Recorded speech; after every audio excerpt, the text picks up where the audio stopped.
Hello and नमस्कार दोस्तों, स्वागत है आपका हमारे यूट्यूब चैनल पे पाठशाला में।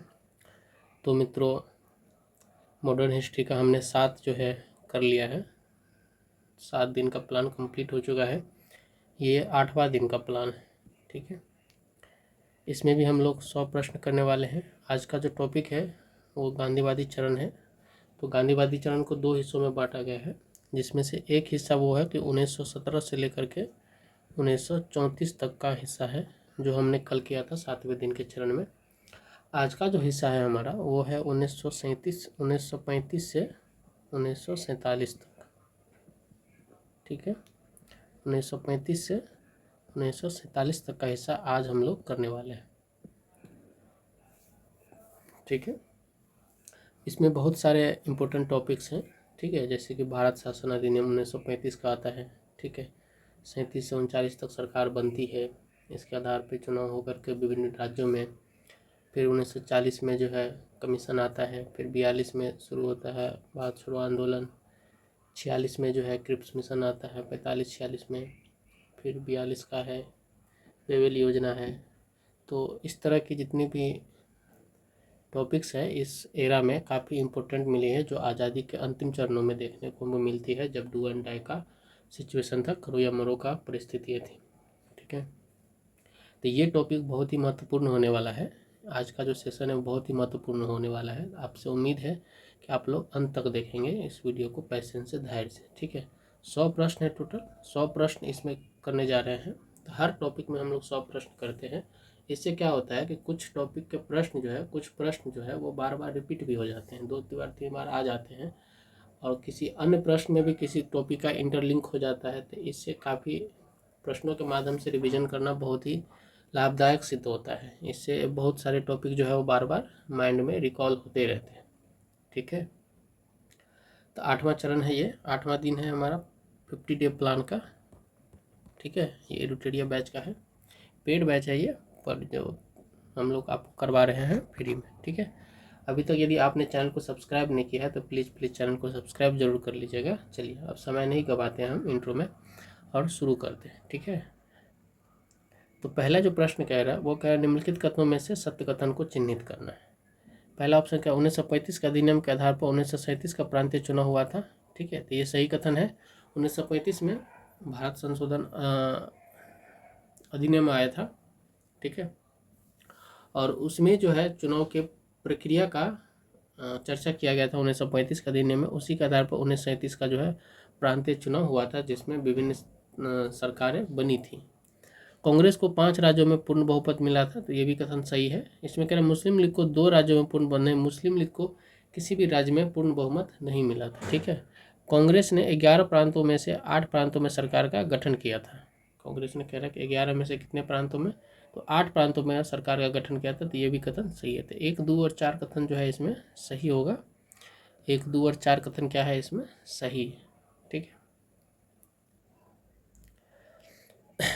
तो 1937 के चुनाव का जो परिणाम था वो कांग्रेस को 5 राज्यों में पूर्ण बहुमत मिला था, जिसमें बिहार, उड़ीसा, मद्रास, संयुक्त प्रांत और मध्य प्रांत था। संयुक्त प्रांत आज का उत्तर प्रदेश है, मध्य प्रांत मध्य प्रदेश का एरिया है, अब बाकी तो आप जानते ही हैं, ठीक है। कांग्रेस सबसे बड़े दल बनकर उभरे थे उसमें, जिसमें असम, उत्तर पश्चिम और बम्बई में जो है सबसे बड़ा दल था, मतलब सबसे ज़्यादा सीट उनको मिली थी, पर बहुमत नहीं छू पाई थी, ठीक है। कांग्रेस जहाँ सरकार नहीं बना सकी, तो बंगाल में नहीं बना सकी सरकार, पंजाब में और सिंध में जो है कांग्रेस सरकार नहीं बना सकी थी। वहीं पर यदि देखें तो सुतका गेंड डोर जो है, जो दक्षिणी बलूचिस्तान में है, मांडा और जम्मू कश्मीर तथा रोपर में पंजाब में स्थित प्रसिद्ध जो है हड़प्पाई नगर है ये, ठीक है। तो ये पंजाब में स्थित हड़प्पाई नगर है, उसके बारे में बताया गया है कि इतिहास से संबंध है इसका, ठीक है, प्राचीन इतिहास से। चलिए दूसरे प्रश्न पे चलते हैं। दूसरा प्रश्न में कह रहा है कि भारत सरकार अधिनियम 1935 के संदर्भ में कथनों पर विचार करना। तो पहला इसमें कह रहा है कि अखिल भारतीय संघ की स्थापना का प्रावधान करता है, तो ये कथन सही है। 1935 का जो भारत सरकार अधिनियम आया था वो जो है अखिल भारतीय संघ की स्थापना का प्रावधान करता है कि भारत सरकार एक केंद्रीय सरकार होगी और विभिन्न राज्यों में अन्य सरकारें होंगी जो भारत सरकार के अधीन कार्य करता था, ठीक है, वायसराय के अधीन कार्य करता था। तो अखिल भारतीय संघ की स्थापना का प्रावधान करता था भारत सरकार अधिनियम 1935 का जो था वो। ठीक है, पहला कथन सही है। दूसरा कथन में कह रहा है कि इसे वर्ष 1936 में लागू किया गया था, तो नहीं, ये गलत है, 1937 से ये लागू हुआ था। ठीक है, तो गलत कथन चुनना, तो हमारा कथन 2 जो है वह क्या हो जाएगा, गलत हो जाएगा। केवल कथन 2 जो है वह गलत है। ठीक है, तो जब 1934 में चुनाव होता है ना, उसके बाद लागू किया जाता है। तो भारत सरकार अधिनियम 1935 के संदर्भ में 2 कथन क्या है, गलत है, क्योंकि यह अधिनियम ब्रिटिश संसद द्वारा 1935 में तो पारित हो गया था, परंतु 1937 में इसको लागू किया गया था। ठीक है, यदि अधिनियम की हम लोग बात कर लेते हैं, ये बार बार आने वाली है आगे प्रश्नों में भी, तो हम यहाँ पे डिटेल में बात कर लेते हैं ताकि ये नहीं है। देखिए, ये टॉपिक बहुत ही इंपॉर्टेंट टॉपिक है, यहाँ से बहुत सारे प्रश्न जो है पॉलिटी में भी और हिस्ट्री में भी, दोनों में बनते रहते हैं। ठीक है, तो भारत के एक संघ का निर्माण जिसमें 2 स्तर पर शामिल होगा, एक तो केंद्रीय कार्यकारी संघ होगा जिसमें संसद होगी, और उसके नीचे जो है प्रांत होगी और उनकी रियासतें होगी। ठीक है, 2 स्तर पर जो है संघ का निर्माण करने का इसमें प्रावधान किया गया था। इसने प्रांतीय स्तर पर द्वैध शासन प्रणाली को त्याग दिया और लोकप्रिय रूप से निर्वाचित जो प्रांतीय विधायिकाएं थे उसके उद्भव को मान्यता दी थी। ठीक है, केंद्रीय स्तर पर द्वैध शासन की शुरुआत की गई। रक्षा और विदेश मामलों जैसे प्रमुख विषय जो है गवर्नर जनरल के सीधे नियंत्रण में रहते थे। ठीक है, रक्षा और विदेश मंत्रालय। तो राज्य सरकार के प्रांतों में क्या क्या अधिकार आते थे, तो वो आते थे शिक्षा का, वित्त का, ठीक है, इस तरह के जो पंचायतों का, तो उस समय तो पंचायतें नहीं थी, पर जो क्षेत्रीय कार्य होते थे उन सब का क्या आता था, मामले आते थे नियंत्रण में। ठीक है, जो मेन मामले थे जैसे विदेश मामला हो गया, रक्षा हो गया, ठीक है, तो ये सब मामले जो है वह केंद्र सरकार के, सैन्य मामले जो है ये सब क्या आते थे, केंद्र सरकार के स्तर पर आते थे, यानी कि गवर्नर जनरल के अंदर में आते थे, वो भी चुनी हुई सरकार में नहीं, गवर्नर जनरल में। ठीक है, गवर्नर जनरल का ही सरकार चल रहा था। तीसरे प्रश्न की बात कर लेते हैं, निम्नलिखित सूचियों का मिलान करें और सही उत्तर को चुनना है। तो व्यक्तिगत सत्याग्रह, भारतीय स्वतंत्रता की घोषणा, क्रिप्स आयोग का आगमन और राष्ट्रीय योजना समिति। तो व्यक्तिगत सत्याग्रह कह रहा कब हुआ था, तो 1940 में व्यक्तिगत सत्याग्रह शुरू हुआ था। ठीक है, भारत छोड़ो आंदोलन के साथ ही भारतीय जो स्वतंत्रता की घोषणा हुई तो 1947 में होता है। ये क्रिप्स आयोग का आगमन जो है कब होती है, 1942 में क्रिप्स आयोग आती है, मार्च में। राष्ट्रीय योजना समिति जो है वह कब बनती है, ये बनती है 1938 में राष्ट्रीय योजना समिति बनती है। ठीक है, तो यदि हम लोग बात करें तो इसका हो जाएगा 4, इसके बाद क्या हो जाएगा 2, क्रिप्स आयोग आती है 1 1942 में, और ये है 3, तो 4 2 1 3, 4 2 1 3, ये इसका सही उत्तर हो जाएगा। ठीक है, तो सही मिलान करना है तो 4 2 1 3। देखिए, भारतीय राष्ट्रीय कांग्रेस ने वर्ष 1940 में गांधी जी के नेतृत्व में व्यक्तिगत सत्याग्रह शुरू किया था। जून 1947 को ब्रिटिश हाउस ऑफ कॉमन्स ने भारतीय स्वतंत्रता अधिनियम या माउंटबेटन योजना पारित की थी, जिसने भारत को 2 डोमिनियन, भारत और पाकिस्तान में विभाजित कर दिया। ठीक है, क्रिप्स मिशन जो है 1942 में भारत आया, जिसमें उसने युद्ध के बाद भारत को क्या बोला था कि डोमिनियन का दर्जा देने का प्रस्ताव रखा था। ठीक है, युद्ध में कौन सी युद्ध था ये, तो दूसरे जो विश्व युद्ध हो रहे थे उस समय के, वो कह रहे थे कि भारत हमें सहयोग करे और हम युद्ध के बाद भारत को डोमिनियन स्टेट का दर्जा देंगे। लेकिन अब जो है सीधा मांग क्या थी भारत की, कि हमें पूर्ण स्वतंत्रता चाहिए, स्वराज चाहिए। ठीक है, तो राष्ट्रीय योजना समिति की स्थापना 1938 में होती है। सुभाष चंद्र बोस ने इसकी योजना की थी। ठीक है, एस.सी. बोस, सुभाष चंद्र बोस ने इसकी योजना जो है बनाई थी, स्थापना की थी। ठीक है, कांग्रेस ने किस कार्य समिति में भू स्वामित्व समाप्त करने की नीति अपनाई थी, तो कौन सा कार्य समिति था जिसमें भू जो है स्वामित्व समाप्त करने की नीति अपनाई गई थी, तो क्या कार्य समिति 1937 का, 1942, 45, 46 का, तो ये कौन सा था, ये 37 का था। ठीक है, तो कांग्रेस कार्य समिति 1937 में भूमि स्वामित्व को समाप्त करने की योजना बनाई थी। संयुक्त प्रांत और बिहार में कांग्रेस सरकार द्वारा काश्तकारी संशोधन अधिनियम पारित किया गया। प्रत्येक कांग्रेस शासित प्रांत ने सिंचाई सुविधाओं में सुधार करने और किसानों को साहूकार की क्रूर नीतियों से बचाने का प्रयास किया था। ठीक है,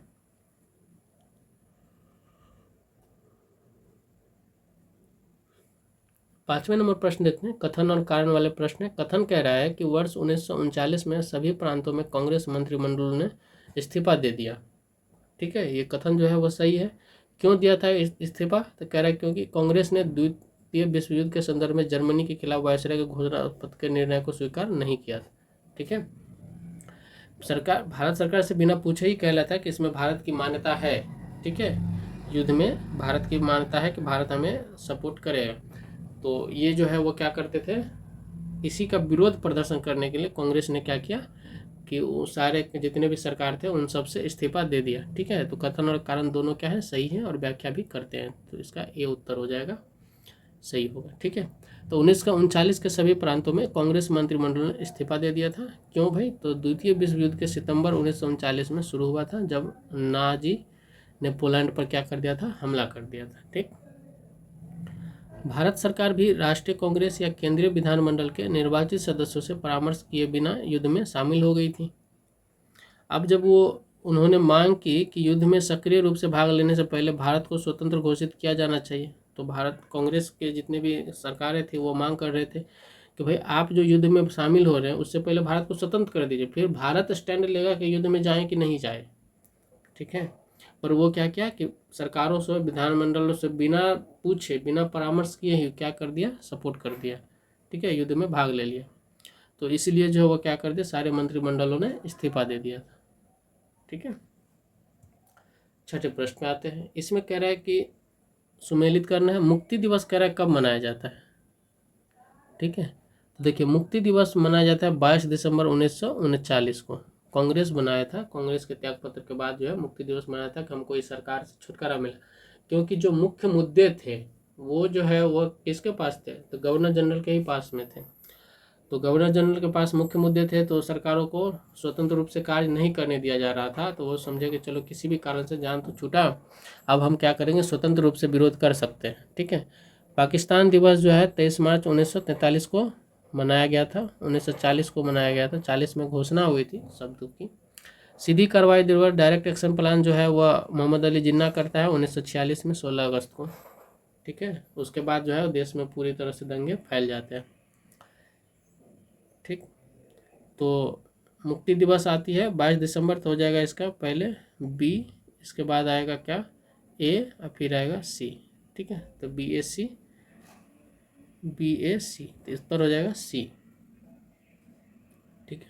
मुक्ति दिवस 22 दिसंबर 1939 को, पाकिस्तान दिवस जो है 23 मार्च 1943 को, और सीधी कार्रवाई दिवस जो है 16 अगस्त 1946 को, ठीक है।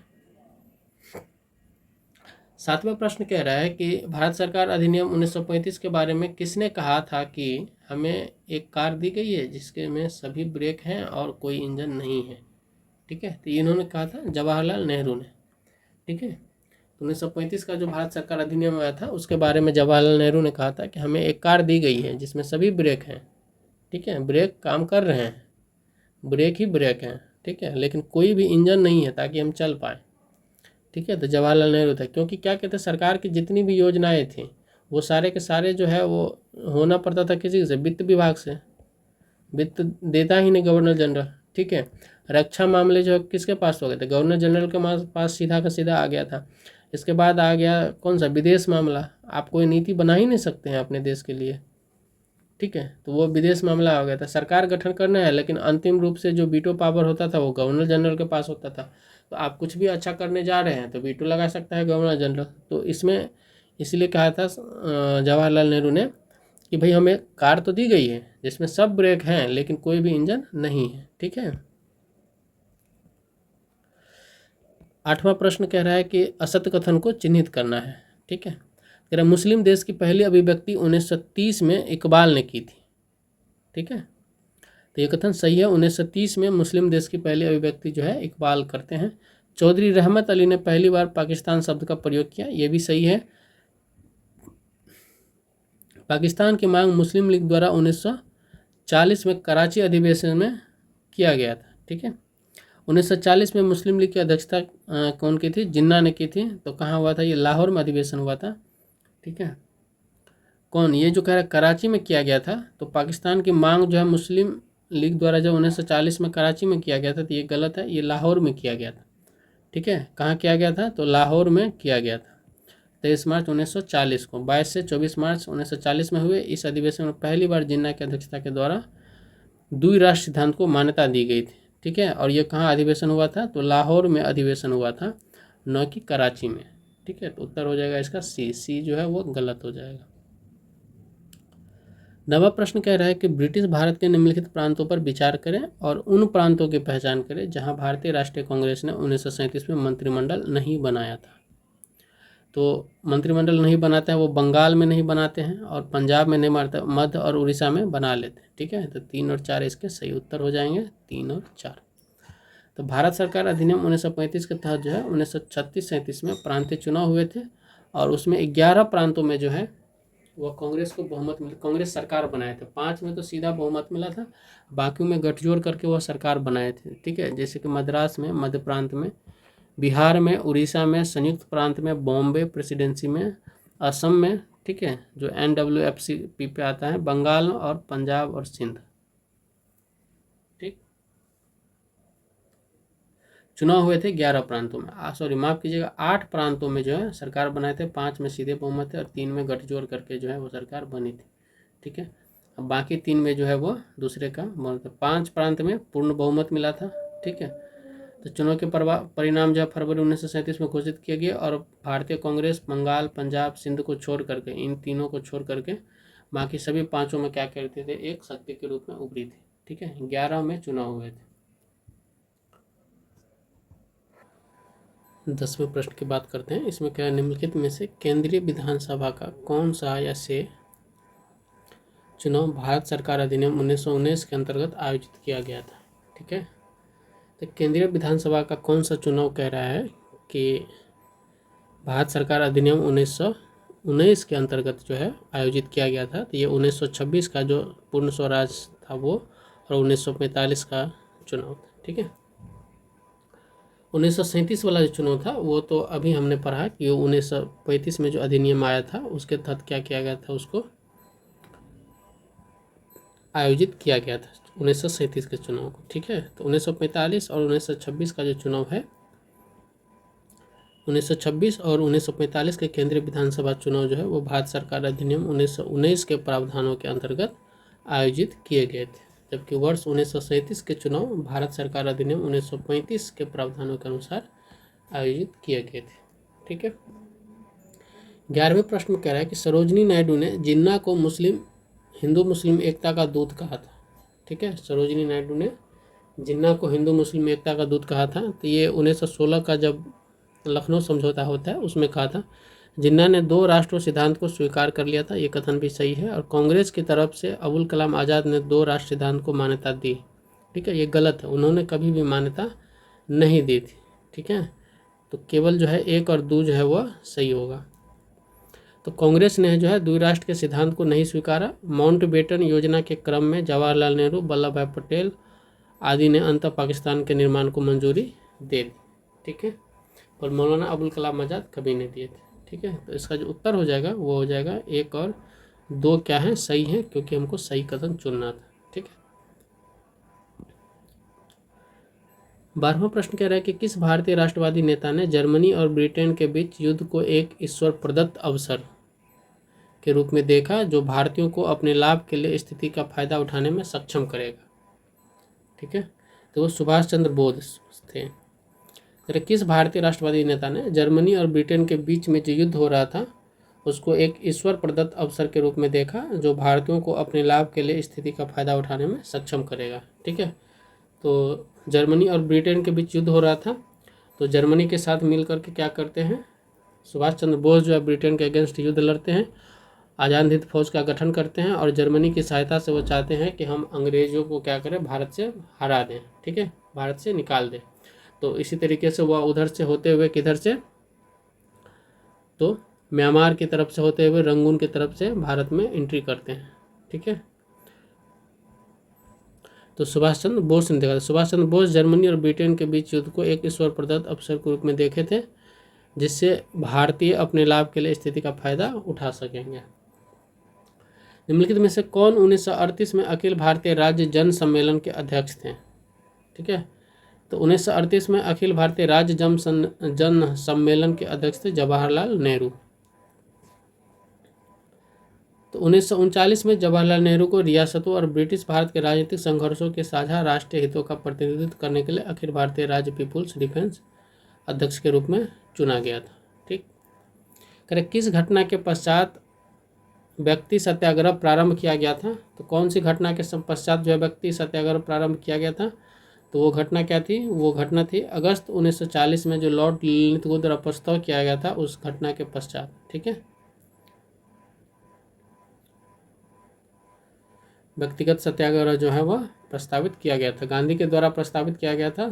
सत्याग्रह प्रारंभ किया गया था 1940 में। ठीक है, क्रिप्स मिशन की असफलता हो जाती है 42 में, बेवेल योजना की असफलता हो जाती है 1945 में, अगस्त प्रस्ताव की असफलता हो जाती है अगस्त 1940 में, और कांग्रेस के मंत्रिमंडल से त्यागपत्र जो है दिसंबर 1939 में ही दे दिया जाता है।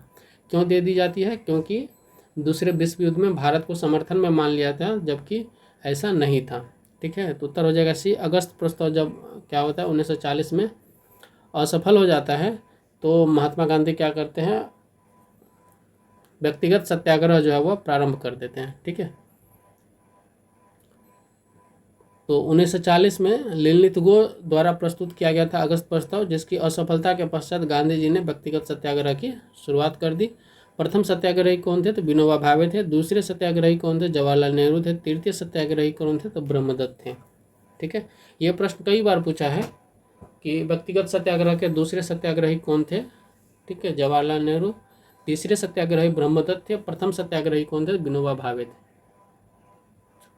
पहला और दूसरा तो कई बार पूछा जा चुका है। 15वां प्रश्न कह रहा है कि निम्नलिखित में से किस आंदोलन में गांधी जी ने नौकरी छोड़कर आंदोलन में भाग लेने का अनुरोध किया था? तो कौन सा आंदोलन था वो? असहयोग आंदोलन था, सविनय अवज्ञा आंदोलन, खिलाफत आंदोलन, भारत छोड़ो आंदोलन। तो भारत छोड़ो आंदोलन तो बहुत ही उग्र और हिंसक हो गया था। असहयोग और सविनय अवज्ञा आंदोलन था वो। ठीक है, 1 और 2 केवल उसका उत्तर हो जाएगा। गांधी जी ने भारत छोड़ो आंदोलन में नौकरी छोड़ने का अनुरोध नहीं किया था, बल्कि कांग्रेस के प्रति निष्ठा रखने का अनुरोध किया था। ठीक है, खिलाफत आंदोलन हिंदू मुस्लिम एकता के उद्देश्य से गांधी जी द्वारा किया गया था, जबकि सविनय अवज्ञा आंदोलन में नाम ही है कि आप क्या करना है? अवज्ञा का उल्लंघन करना है। और असहयोग आंदोलन में है कि सरकार को सरकार चलाने में किसी भी चीज़ में सहयोग नहीं देनी है। ठीक है, पाकिस्तान के गठन की मांग का प्रस्ताव मुस्लिम लीग द्वारा किस वर्ष जो है पारित किया गया था? तो 1940 में लाहौर अधिवेशन में किया गया था। इसके अध्यक्ष कौन थे? तो मोहम्मद अली जिन्ना थे। ये उस समय जो वो क्या करते थे, 2 राष्ट्र के प्रस्ताव को मान लिए थे, 2 नेशंस थ्योरी को उन्होंने मान लिया था। ठीक है, 1940 में। तो 23 मार्च 1940 को मुस्लिम लीग ने लाहौर अधिवेशन में पाकिस्तान का प्रसिद्ध प्रस्ताव पारित किया।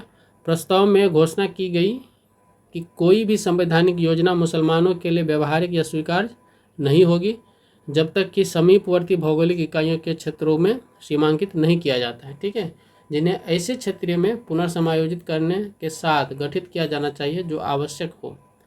भारत के उत्तर पश्चिमी और उत्तर पूर्वी क्षेत्रों में जिन क्षेत्रों में मुसलमान संख्यात्मक रूप से बहुसंख्यक हैं, उन्हें स्वतंत्र राज्यों के रूप में समूहीकृत किया जाना चाहिए, जिनमें घटक इकाइयां स्वायत्त और संप्रभु होंगी। 17वां प्रश्न कह रहा है कि आज़ाद दस्ता के संबंध में निम्नलिखित कथनों में से असत्य कथन को नहीं, सत्य कथन को चुनना है। ठीक है, लगता है सवाल में कुछ गलती है। आंसर दिया हुआ है सी, 1, 2 और 3। ठीक है, और ये सब के सब क्या है? सही कथन है। तो वहाँ पे मिसप्रिंट हो गया है, सत्य कथन को चुनना है। ठीक है, पहला कह रहा है इसका गठन जयप्रकाश नारायण ने बकरी के टापू नेपाल में किया था। ठीक है, तराई एरिया है वो, तो ये सही कथन है। इसने तोड़फोड़ की घटनाओं द्वारा अंग्रेजों की रणनीति को नुकसान पहुंचाया, ये भी सही है। रेडियो संचालन का कार्य राम मनोहर लोहिया ने किया था, तो ये भी क्या है? सही है। ठीक है, जिस पर एक मूवी भी आई थी, डॉक्टर राम मनोहर लोहिया के पे एक मूवी आई थी जो जिसमें वो हीरोइन थे, क्या नाम है उनका? सारा अली खान। ठीक है, व्यक्तिगत सत्याग्रह के संदर्भ में निम्नलिखित कथनों पर विचार करें। तो 1940 में हुआ था व्यक्तिगत सत्याग्रह। यह आंदोलन सविनय अवज्ञा आंदोलन के दौरान शुरू किया गया था, तो यह गलत है। सविनय अवज्ञा आंदोलन होती है 1930 में ही। ठीक है, इस आंदोलन के माध्यम से गांधी जी द्वितीय विश्व युद्ध के अवसर का उपयोग स्वतंत्रता छीनने के लिए करना चाहते थे। नहीं, गांधी जी नहीं करना चाहते, वो सुभाष चंद्र बोस करना चाहते। तो कौन से कथन कह रहा है? गलत है। तो दोनों ही कथन क्या है इसमें? गलत है। ठीक है, दोनों ही कथन क्या हो जाएंगे? इसमें गलत हो जाएंगे। यहाँ पर आंसर डी लगा दिया, ये गलत है, जबकि गलत उत्तर को चुनना है। ठीक है, तो ये आंसर इसका क्या हो जाएगा? सी हो जाएगा। व्यक्तिगत सत्याग्रह के संदर्भ में कथन 1 और 2 दोनों क्या हैं? गलत है। व्यक्तिगत सत्याग्रह जो है अगस्त प्रस्ताव का परिणाम था। व्यक्तिगत सत्याग्रह का उद्देश्य क्या था? अभिव्यक्ति के अधिकार की पुष्टि करना। व्यक्तिगत सत्याग्रह का एक अन्य उद्देश्य था पूरी दुनिया को यह संदेश प्रकाशित करना था कि भारत जो है द्वितीय विश्व युद्ध का समर्थन नहीं कर रहा है। सर्वोदय शब्द का प्रयोग सब मुख्यतः किसके द्वारा किया गया था? तो सर्वोदय शब्द का प्रयोग मुख्यतः किसके द्वारा? गांधी जी के द्वारा किया गया था। ठीक है, तो महात्मा गांधी जो है सर्वोदय शब्द का प्रयोग मुख्य रूप से किया था। विनोबा भावे ने महात्मा गांधी के विचारों को बढ़ावा देने के लिए सर्वोदय समाज की स्थापना की थी। ठीक है, इसमें क्या किया गया था? तो इसमें भूदान अभियान चलाया गया था कि जिसके पास बहुत ज़्यादा भूमि है वो अपनी स्वेच्छा से क्या करे, जिनके पास दलित है, जिनके पास भूमि नहीं है, भूमिहीनों को भूमि वितरण किया जाए। ठीक है, 20वां प्रश्न कह रहा है क्रिप्स मिशन के बारे में निम्नलिखित में से कौन सा कथन गलत है? गलत कथन को चुनना है। तो कह रहा है 1942 में जो है क्रिप्स मिशन आया था।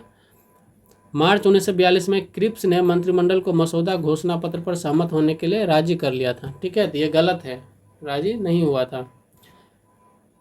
जवाहरलाल नेहरू और सरदार पटेल ने मिशन के साथ बातचीत करने के लिए कांग्रेस का प्रतिनिधित्व किया। ठीक है, तो ये गलत है, कांग्रेस ने इसे स्वीकार नहीं किया। ठीक है, सही है, कांग्रेस ने इसको स्वीकार नहीं किया था। मिशन ने युद्ध के बाद संविधान निर्माण निकाय के गठन की पेशकश की थी। ठीक है, हाँ ये किया था, तो ये भी सही है। तो बी क्या है उसका उत्तर हो जाएगा, बी जो है गलत उत्तर है। ठीक है, तो क्रिप्स मिशन के बारे में बी गलत है क्योंकि मौलाना अबुल कलाम आज़ाद, जवाहरलाल नेहरू और सरदार पटेल ने क्रिप्स मिशन के साथ बातचीत करने के लिए कांग्रेस का प्रतिनिधित्व किया था। यह मिशन सरकार द्वारा क्या किया गया था? 1942 में द्वितीय विश्व युद्ध को भारत का पूर्ण सहयोग प्राप्त करने के लिए भेजा गया था। इसने एक भारतीय संघ के गठन की पेशकश की थी जिसमें एक डोमिनियन स्थिति होगी और भारत के लिए संविधान बनाने के कार्य के लिए एक निकाय की स्थापना की जाएगी। इसे कांग्रेस ने क्या कर दिया था? अस्वीकार कर दिया था। क्यों? क्योंकि अब जो है कांग्रेस को डोमिनियन स्टेट स्वीकार नहीं था, वो पूर्ण स्वराज की मांग कर रहे थे।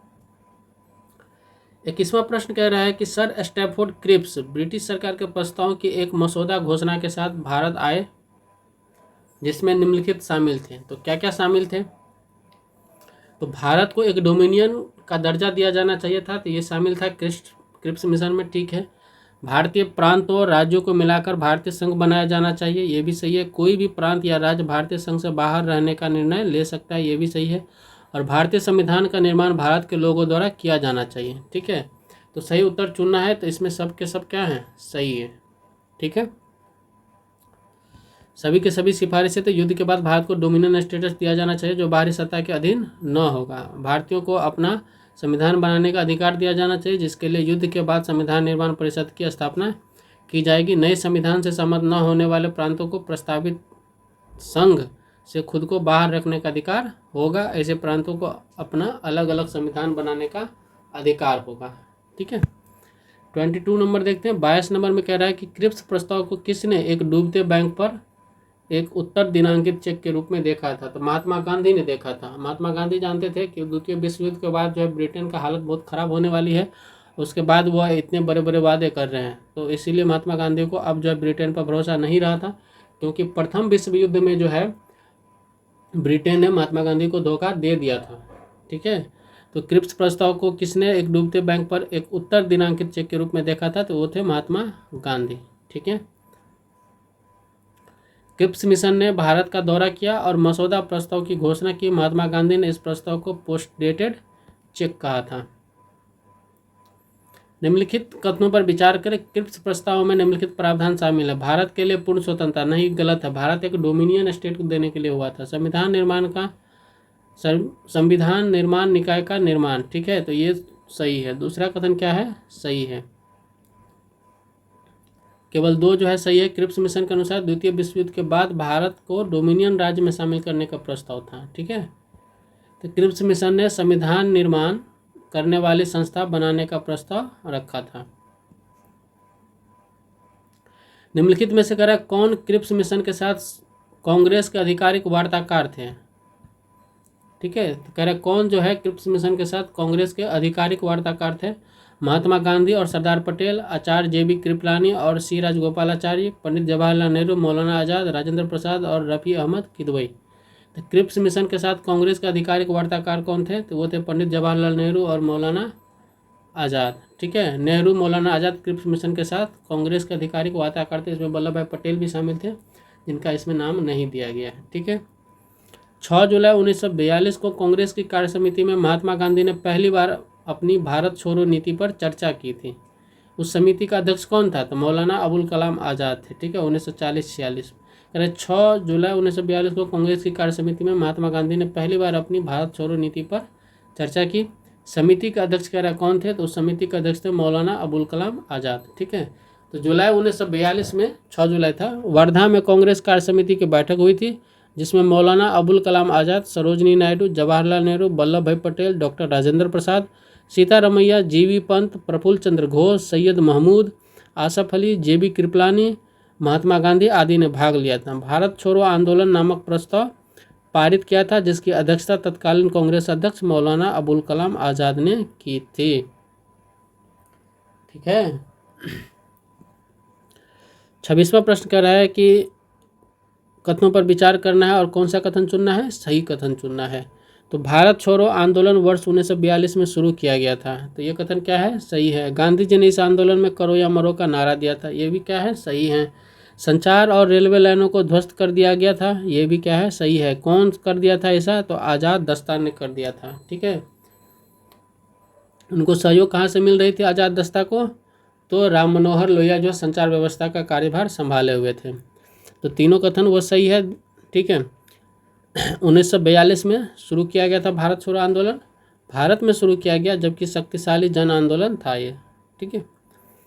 महात्मा गांधी के नेतृत्व में भारत भर के लोग ब्रिटिश साम्राज्यवाद को उखाड़ फेंकने के लिए एक साथ आए थे।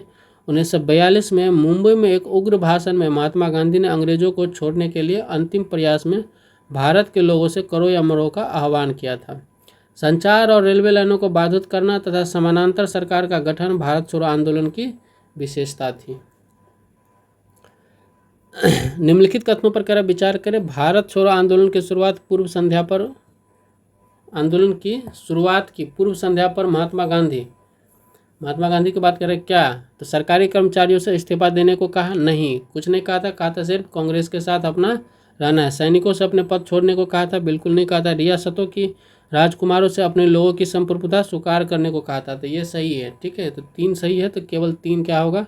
सही होगा। 1942 में भारत छोड़ो आंदोलन शुरू करने से पहले महात्मा गांधी ने निम्नलिखित वक्तव्य दिए थे। क्या वक्तव्य दिए थे? कि सरकारी कर्मचारियों को अपना काम नहीं छोड़ना चाहिए, बल्कि कांग्रेस के प्रति अपनी निष्ठा घोषित करनी चाहिए। सैनिकों ने अपने देशवासियों पर गोली चलाने से मना कर देना चाहिए, ठीक है। छात्रों को अपनी पढ़ाई तभी छोड़नी चाहिए जब वे स्वतंत्रता प्राप्त होने तक अपने निर्णय पर अडिग रहें। रियासतों की राजकुमारियों को अपने लोगों की संप्रभुता स्वीकार करनी चाहिए और उनके राज्यों में रहने वाले लोगों को उन्हें भारतीय राष्ट्र का हिस्सा घोषित करना चाहिए और राजा का नेतृत्व तभी स्वीकार करना चाहिए जब वे अपना भविष्य जनता से जोड़ कर देख रहे हो, ठीक है। इसीलिए तीसरा कथन क्या हो जाएगा? सही हो जाएगा। अगला प्रश्न कह रहा है कि नीचे दिए गए स्थानों में सूची दी गई है, इसको क्या करना है? मिलान करना है, ठीक है। कि समानांतर सरकार भारत छोड़ो आंदोलन के दौरान स्थापित की गई थी। तो कौन सी समानांतर सरकार जो है भारत छोड़ो आंदोलन के दौरान स्थापित की गई थी? तो बलिया, सतारा, हजारीबाग, मेरठ, आगरा। तो बलिया और सतारा में क्या की गई थी? शुरू की गई थी, ठीक है। तो भारत छोड़ो आंदोलन के दौरान बलिया और सतारा में स्थापित की गई थी। समानांतर सरकारें कई स्थानों पर स्थापित की, जैसे बलिया में अगस्त 1942 में 1 सप्ताह के लिए चित्तू पांडे के नेतृत्व में उन्होंने कई कांग्रेस नेताओं को रिहा करवाया था।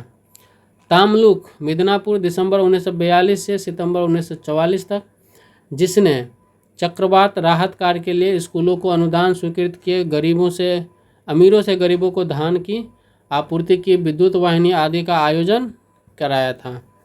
सतारा, मध्य 43 से लेकर के 45 तक, ठीक है, जिसका नाम प्रति सरकार था, वाई.बी. चौहान, नाना पाटिल आदि नेताओं के नेतृत्व में संगठित किया गया था, ठीक है। सबसे लंबी अवधि तक यही रहा था सतारा का सरकार। बलदेव सहाय ने एडवोकेट जनरल के पद से कब इस्तीफा दे दिया था? तो कब दिया था? 1942 में, ठीक है।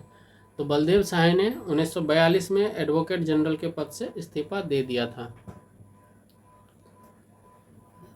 अगस्त प्रस्ताव 1940 में आता है, क्रिप्स मिशन 1942 के, दोनों विफल हो जाते हैं। उसके बाद भारत छोड़ो आंदोलन शुरू हो जाता है और भारत में राष्ट्रीय सरकार की स्थापना की मांग को अस्वीकार किए जाने के बाद जो है 8 अगस्त 1942 को ग्वालियर टैंक मैदान जो है बॉम्बे में ऑल इंडिया जो कांग्रेस की कार्यकारी कमेटी होती है कि वार्षिक बैठक में वर्धा प्रस्ताव की पुष्टि की जाती है। ठीक है, तो 9 अगस्त 1942 को भारत छोड़ो आंदोलन शुरू होते ही ब्रिटिश सरकार ने ऑपरेशन जीरो आवर के तहत कांग्रेस के उच्च स्तरीय नेताओं को क्या कर लिया गया था, गिरफ्तार कर लिया गया था। उसके विरोध में बलदेव सहाय ने 1942 में बिहार के एडवोकेट जनरल के पद से इस्तीफा दे दिया था। ठीक है,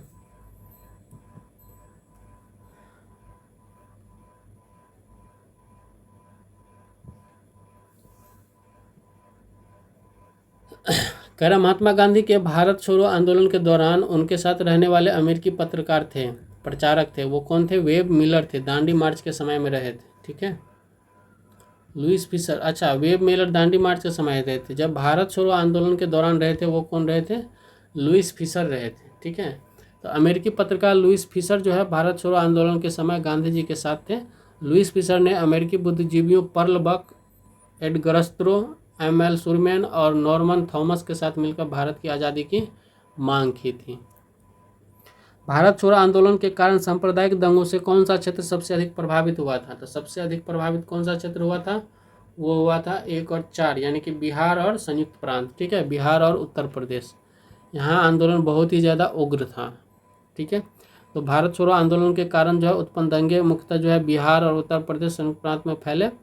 विद्रोह का माहौल यहीं पर से पैदा हुआ। पूर्वी उत्तर प्रदेश में आजमगढ़, बलिया और गोरखपुर तथा बिहार में गया, भागलपुर, सारण, पूर्णिया, शाहाबाद, मुजफ्फरपुर, चंपारण में दंगे के क्या थे, केंद्र थे। 32वां प्रश्न कह रहा है कि लॉर्ड लिनलिथगो ने 1942 के अगस्त आंदोलन को सिपाही विद्रोह के बाद सबसे गंभीर विद्रोह बताया था। ठीक है, तो सही है ये कथन। कारण कह रहा है कुछ क्षेत्रों में किसानों का बड़ा विद्रोह हुआ था। ठीक है, तो ये भी क्या है, कारण सही है, क्योंकि 1857 में जो निम्न तबके के मजदूर किसान थे वही जो है सबसे ज़्यादा जो है क्या कर रहे थे, आंदोलन में भाग लिए थे। तो उसी तरह का जन आंदोलन बन चुका था ये, क्योंकि सभी प्रमुख नेताओं को गिरफ्तार कर लिया गया था। ठीक है, तो इसीलिए ये इसका उत्तर होगा। दोनों कथन सत्य भी है और सही व्याख्या भी है। 9 अगस्त 1942 को शुरू किया था भारत छोड़ो आंदोलन को 1857 के सिपाही विद्रोह के बाद सबसे गंभीर विद्रोह के रूप में वर्णित किया गया है। डॉक्टर राजेंद्र प्रसाद को 9 अगस्त 1942 को गिरफ्तार कर लिया गया, उन्हें भेजा गया था। तो कौन से जेल में, तो बांकीपुर जेल में भेजा गया था। वो उस समय क्या थे, बिहार में ही थे। हजारीबाग जेल में जयप्रकाश नारायण को भेजा गया था। ठीक है, तो 9 अगस्त 1942 को गांधी जी और कांग्रेस के अन्य प्रमुख नेताओं को गिरफ्तार कर लिया गया और गांधी जी और सरोजनी नायडू को पुणे के आगा खां पैलेस में रखा गया था। कांग्रेस कार्य समिति के अन्य सदस्यों जैसे नेहरू, अबुल कलाम आज़ाद, गोविंद बल्लभ पंत, डॉक्टर साहब पट्टाभी सीतारामैया, डॉक्टर सैयद महमूद, आचार्य कृपलानी को अहमदनगर के किले में रखा गया। कांग्रेस कार्य समिति के सदस्य डॉक्टर राजेंद्र प्रसाद बॉम्बे में नहीं थे, इसलिए उन्हें भारत सुरक्षा नियम के तहत पटना में गिरफ्तार कर लिया गया और पटना बांकीपुर जेल भेज दिया गया। यह जेल अभी ब्योर जेल के नाम से प्रसिद्ध है, तो उस जेल में रखा गया था। जयप्रकाश नारायण को राष्ट्रीय नेता की मान्यता किस संदर्भ में मिलती है, तो भारत छोड़ो आंदोलन के संदर्भ में मिलती है, जब उन्होंने आज़ाद दस्ता का गठन करके क्या कर दिया था, कम्युनिकेशन लाइन जो होती है संचार व्यवस्था को भंग कर दिया था। ठीक है, तो जयप्रकाश नारायण को राष्ट्रीय नेता के रूप में पहचान भारत छोड़ो आंदोलन के दौरान मिली। आंदोलन या दोलन की शुरुआत में कांग्रेस के सभी प्रमुख नेताओं को गिरफ्तार कर लिया गया। जिन कांग्रेस नेताओं को गिरफ्तार नहीं किया जा सका उन्होंने गुप्त रूप से जनता को एकजुट करना शुरू कर दिया। जयप्रकाश नारायण, राम मनोहर लोहिया और अरुणा आसफ अली इनमें से क्या थे, प्रमुख नेता थे। नीचे के कथन में कह रहा है, कथन और कारण दिया हुआ गया। कथन में कह रहा है कि राष्ट्रीय स्वयंसेवक संघ भारत छोड़ो आंदोलन 2042 से अलग था। तो सही कथन है, आरएसएस जो है उस भी आंदोलन में नहीं थे। इसने सोचा कि इस आंदोलन के कारण भारत की स्वतंत्रता में देरी होगी। ठीक है, तो कारण भी क्या है, सही है, कारण गलत है। ठीक है, कथन सही है लेकिन कारण जो है वह गलत है। कारण क्यों गलत था, क्योंकि राष्ट्रीय स्वयंसेवक संघ 1942 में जो है वह सोच रहा था कि औपनिवेशिक सत्ता के अंत तक आरएसएस ने किसी भी राष्ट्रीय आंदोलन में भाग नहीं लिया था। ठीक है,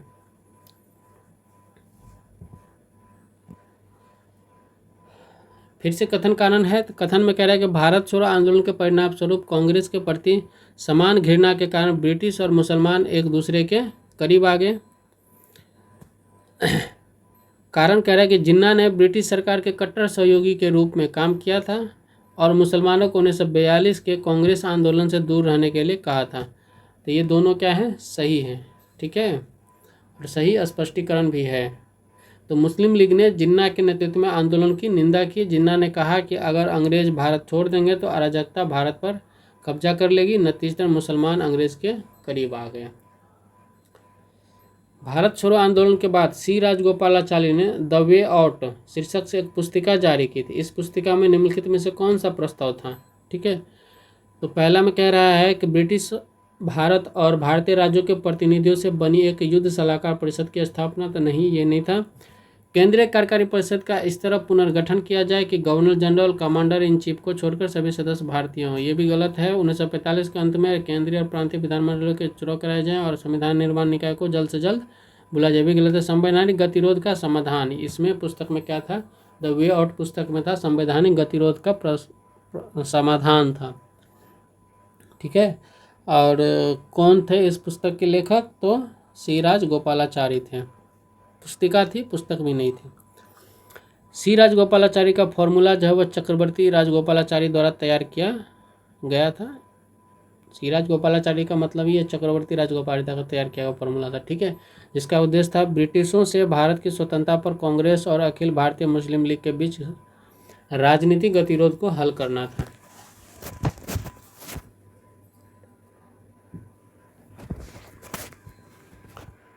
राजगोपालाचारी ने 1944 में कांग्रेस के लिए एक प्रस्ताव तैयार किया जिसका नाम था रास्ता।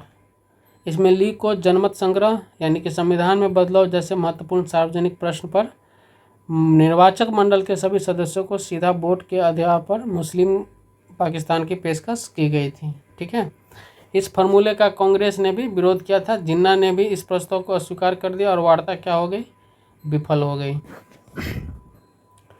आज़ाद हिंद फौज के संगठन की घोषणा की गई। कब, तो 21 अक्टूबर 1943 को। 21 अक्टूबर 1943 को। 4 जुलाई 1943 को रास बिहारी बोस ने INA का प्रभार जो है वह सुभाष चंद्र बोस को सौंप दिया और 21 अक्टूबर 1943 को औपचारिक रूप से स्वतंत्र भारत की अंतरिम सरकार की स्थापना की घोषणा की गई। 39 में कह रहा है कि भारतीय स्वतंत्रता संग्राम के दौरान निम्नलिखित में से किसने फ्री इंडियन लीजन नामक सेना का गठन किया था, तो वो किया था सुभाष चंद्र बोस, ठीक है। तो सुभाष चंद्र बोस ने 3 अप्रैल 1941 को जर्मनी पहुंचे।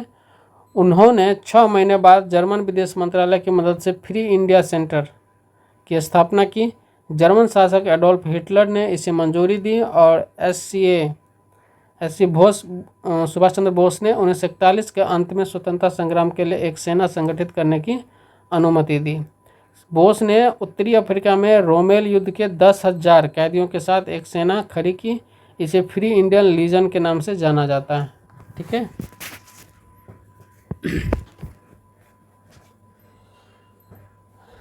औपनिवेशिक भारत के संदर्भ में शाहनवाज खान, प्रेम कुमार सहगल और गुरबख्श सिंह ढिल्लो याद किया जाता है। कैसे, तो भारतीय राष्ट्रीय सेना के अधिकारी थे वो, ठीक है। लाल किले में उनको क्या कर लिया गया था, मुकदमा चलाया गया था उन पर। तो शाहनवाज खान, प्रेम कुमार सहगल और गुरबख्श सिंह ढिल्लो आज़ाद हिंद फौज के अधिकारी थे जिन पर ब्रिटिश भारत सरकार द्वारा 1945 के प्रसिद्ध लाल किला में मुकदमा चलाया गया था, ठीक। निम्नलिखित में से कौन कह रहा है सुमेलित नहीं है, तो सारे के सारे इसमें सुमेलित हैं। भारत छोड़ो आंदोलन 1942 में हुआ था। कैबिनेट मिशन योजना 46 में। भारत की प्रांतीय सरकार 1943 में। व्यक्तिगत सत्याग्रह करा 1943 में, ठीक है। तो व्यक्तिगत सत्याग्रह 1943 में नहीं हुआ था। कब हुआ था, ये 1940 में हुआ था, ठीक है। गांधी जी के नेतृत्व में व्यक्तिगत सत्याग्रह शुरू किया गया था। अगस्त पर तो जब विफल हो जाता है तब व्यक्तिगत सत्याग्रह शुरू किया जाता है, ठीक है। शांतिपूर्वक स्वीकार करने का एक अवसर देना था। 42 में कह रहा है कि इसने मई में अपने प्रस्ताव रखे थे। यह अभी भी एक एकीकृत भारत चाहता था। ब्रिटिश प्रांतों से मिलकर एक संघीय संघ बनाना चाहता था। उपरोक्त उद्धरण किससे संबंधित है, तो ये कैबिनेट मिशन से संबंधित है, 1946 में आया था, ठीक है। तो 16 मई 1946 को प्रख्यापित प्रांतों में एक ढीले संघ के रूप में संयुक्त भारत डोमिनियन बनाने की योजना थी। इसकी तारीख की घोषणा जो है वह तारीख से ज्ञात हुई थी और भारत के एक संयुक्त प्रभुत्व को स्वतंत्रता दी जाएगी। मुस्लिम लीग की पाकिस्तान की मांग को अस्वीकार कर दिया गया। संघ में ब्रिटिश, भारतीय और राज्य प्रतिनिधियों को गठित एक कार्यपालिका और विधायिका होनी चाहिए। राज्य विधानमंडल और रियासतों के प्रतिनिधियों के साथ संविधान सभा का गठन किया जाएगा। ठीक है। 43 में कह रहा है कि कैबिनेट मिशन के संदर्भ में कौन सा कथन सही है। ठीक है। पहला कह रहा है कि इसने एक संघीय सरकार की सिफारिश की थी, तो ये सही है। इसने भारतीय न्यायालय की शक्तियों को बढ़ाया था। इसने ICS में अधिक भारतीयों के लिए प्रावधान किया था। ठीक है। ICS जो अभी का IAS है। तो ये दोनों ही कथन गलत है, 2 और 3 गलत है, केवल एक इसमें सही उत्तर है, क्योंकि इसमें जो है यह सुझाव दिया गया था कि प्रांतीय विधानसभाओं और रियासतों के प्रतिनिधियों से संविधान सभा बनाई जाएगी। प्रत्येक प्रांत को उसकी जनसंख्या के अनुपात में कुल सीटें आवंटित की जानी थी। संविधान सभा में ब्रिटिश प्रांतों से 296 सदस्य और रियासतों से 93 सदस्य और मुख्य आयुक्त के प्रांत से 1 सदस्य शामिल होना था। ठीक है। किस कांग्रेस अध्यक्ष ने क्रिप्स मिशन और लॉर्ड बेवेल दोनों के साथ बातचीत की थी? तो अबुल कलाम आज़ाद ने। ठीक है। तो 1942 में क्रिप्स मिशन आया था, बेवेल योजना आता है 1945 में। ठीक है। इन दोनों से बात करता है कौन? अबुल कलाम आज़ाद। अबुल कलाम आज़ाद जो अध्यक्ष रहते हैं सबसे ज़्यादा समय तक अध्यक्ष रहते हैं, 1940 से 1946 तक वो अध्यक्ष रहते हैं। ठीक है। और इसलिए जो है वो क्या करते हैं, सबसे ज़्यादा समय तक रहने वाले अध्यक्ष भी हैं कांग्रेस के, अबुल कलाम आज़ाद हैं। अबुल कलाम आज़ाद ने क्रिप्स मिशन और लॉर्ड बेवेल दोनों योजना के साथ बातचीत 1940 से 1946 तक कांग्रेस की अध्यक्षता की। निम्नलिखित में से किसने ब्रिटिश काल की केंद्रीय विधानसभा और स्वतंत्र भारत की संसद में अध्यक्ष का पद संभाला था? तो GV मावलंकर थे। ठीक है। देखिए GV मावलंकर जो है वह ब्रिटिश काल 1946 से 14 अगस्त 1947 तक जो है केंद्रीय विधानसभा के अध्यक्ष रहे थे तथा स्वतंत्रता के बाद 1952 से 1956 तक लोकसभा के अध्यक्ष रहे थे। तो वे 1937 से 46 तक बम्बई प्रांत के विधानसभा के भी अध्यक्ष रहे थे। ठीक है। तो जो प्रश्न था हमारा कि केंद्रीय विधानसभा थे, किसने ब्रिटिश काल के केंद्रीय विधानसभा से और स्वतंत्र भारत की संसद में अध्यक्ष का पद संभाला था? तो GV मावलंकर थे। ठीक है। पंडित जवाहरलाल नेहरू के नेतृत्व में अंतिम सरकार की गठन होती है, कब होती है? तो ये होती है सितंबर 1946 में। ठीक है। तो वायसराय द्वारा प्रस्तावित अंतिम प्रस्ताव को स्वीकार करने के बाद लॉर्ड वेवेल क्या करते हैं कि कांग्रेस अध्यक्ष जवाहरलाल नेहरू को औपचारिक रूप से सरकार बनाने के लिए आमंत्रित करते हैं। नेहरू के नेतृत्व में पहली जो भारतीय अंतरिम सरकार की घोषणा होती है वह 24 अगस्त 1946 को की गई। 2 सितंबर 1946 को इसका कार्यभार संभाला गया, जिसमें मुस्लिम लीग ने भाग नहीं लिया था। ठीक है। भारत में अंतरिम सरकार के संदर्भ में निम्नलिखित में से कौन सा कथन कह रहा है गलत है? कह रहा है इसका नेतृत्व जवाहरलाल नेहरू ने किया था, तो ये तो सही है। इसका गठन 1945 में हुआ था, ये गलत है। 1946 में हुआ था सितंबर में। इसमें मुस्लिम लीग भी शामिल हो गई थी, तो ये भी क्या है, गलत है। अंतरिम सरकार में जो है मुस्लिम लीग शामिल हो गई थी। ठीक है। जिसमें मुस्लिम लीग ने भाग नहीं लिया था। 2 सितंबर 1946 को इसका कार्यभार संभाला गया और इसमें मुस्लिम लीग भाग नहीं लिया था, तो ये क्या हो जाएंगे, गलत। तो इसका गठन जो 1945 में हुआ था ये कथन गलत है। ठीक है। गलत कथन को चुनना है। अंतरिम सरकार, भारत में अंतरिम सरकार के संदर्भ में कथन बी जो है गलत है, क्योंकि भारत की अंतरिम सरकार 2 सितंबर 1940 को बनाए गए थे। कुछ मंत्री है जैसे वल्लभ भाई पटेल गृह सूचना एवं प्रसारण मंत्री थे, बलदेव सिंह रक्षा मंत्री थे, डॉक्टर जॉन मथाई जो है उद्योग एवं आपूर्ति मंत्रालय में थे, CH भाभा जो है वह निर्माण और खान एवं बिजली में थे, आसफ अली जो है रेलवे मिनिस्टर थे, जगजीवन राम जो है श्रम मंत्री थे, राजेंद्र प्रसाद जो है कृषि एवं खाद्य मंत्रालय में थे।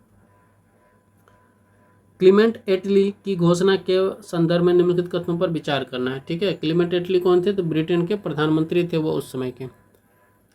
उन्होंने घोषणा की कि ब्रिटिश जो है वह जून 1948 तक भारत क्या करेंगे, छोड़ देंगे। उन्होंने यह घोषणा वर्ष 1946 में की थी, ये गलत है।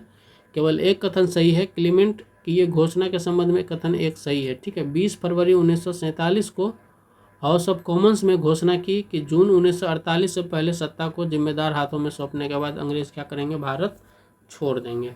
यह विचार था कि भारतीयों को उससे पहले अपने मुद्दों को सुलझा लेना चाहिए। उन्होंने लॉर्ड वेवेल के स्थान पर माउंटबेटन को वायसराय नियुक्त करने की भी घोषणा की थी। भारतीय स्वतंत्रता अधिनियम 1947 कब लागू हुआ था? तो ये 18 जुलाई 1947 को लागू होता है भारतीय स्वतंत्रता अधिनियम 1947। ठीक है, माउंटबेटन प्लान लेके आता है, जिसमें माउंटबेटन योजना 3 जून 1947 के अनुसार जो है ब्रिटिश संसद ने 18 जुलाई 1947 को भारतीय स्वतंत्रता अधिनियम पारित किया। इस अधिनियम में 15 अगस्त 1947 से भारत और पाकिस्तान को 2 अधिराज्य के रूप में तय किया गया था। ठीक है, कथन और कारण है। कथन कह रहा है कि स्वतंत्र भारत में ब्रिटिश संप्रभुता कायम रही थी, ये कहा है गलत है। ठीक है, कथन गलत है। कारण में कह रहा है कि ब्रिटिश संप्रभु ने स्वतंत्र भारत के अंतिम गवर्नर जनरल की नियुक्ति की थी। ठीक है, तो रीजन तो सही है, कथन गलत है। ठीक है, तो भारतीय स्वतंत्रता अधिनियम 4 जुलाई 1947 को ब्रिटिश संसद में प्रस्तुत किया गया। 18 जुलाई 1947 को इसे शाही स्वीकृति प्राप्त हो गई।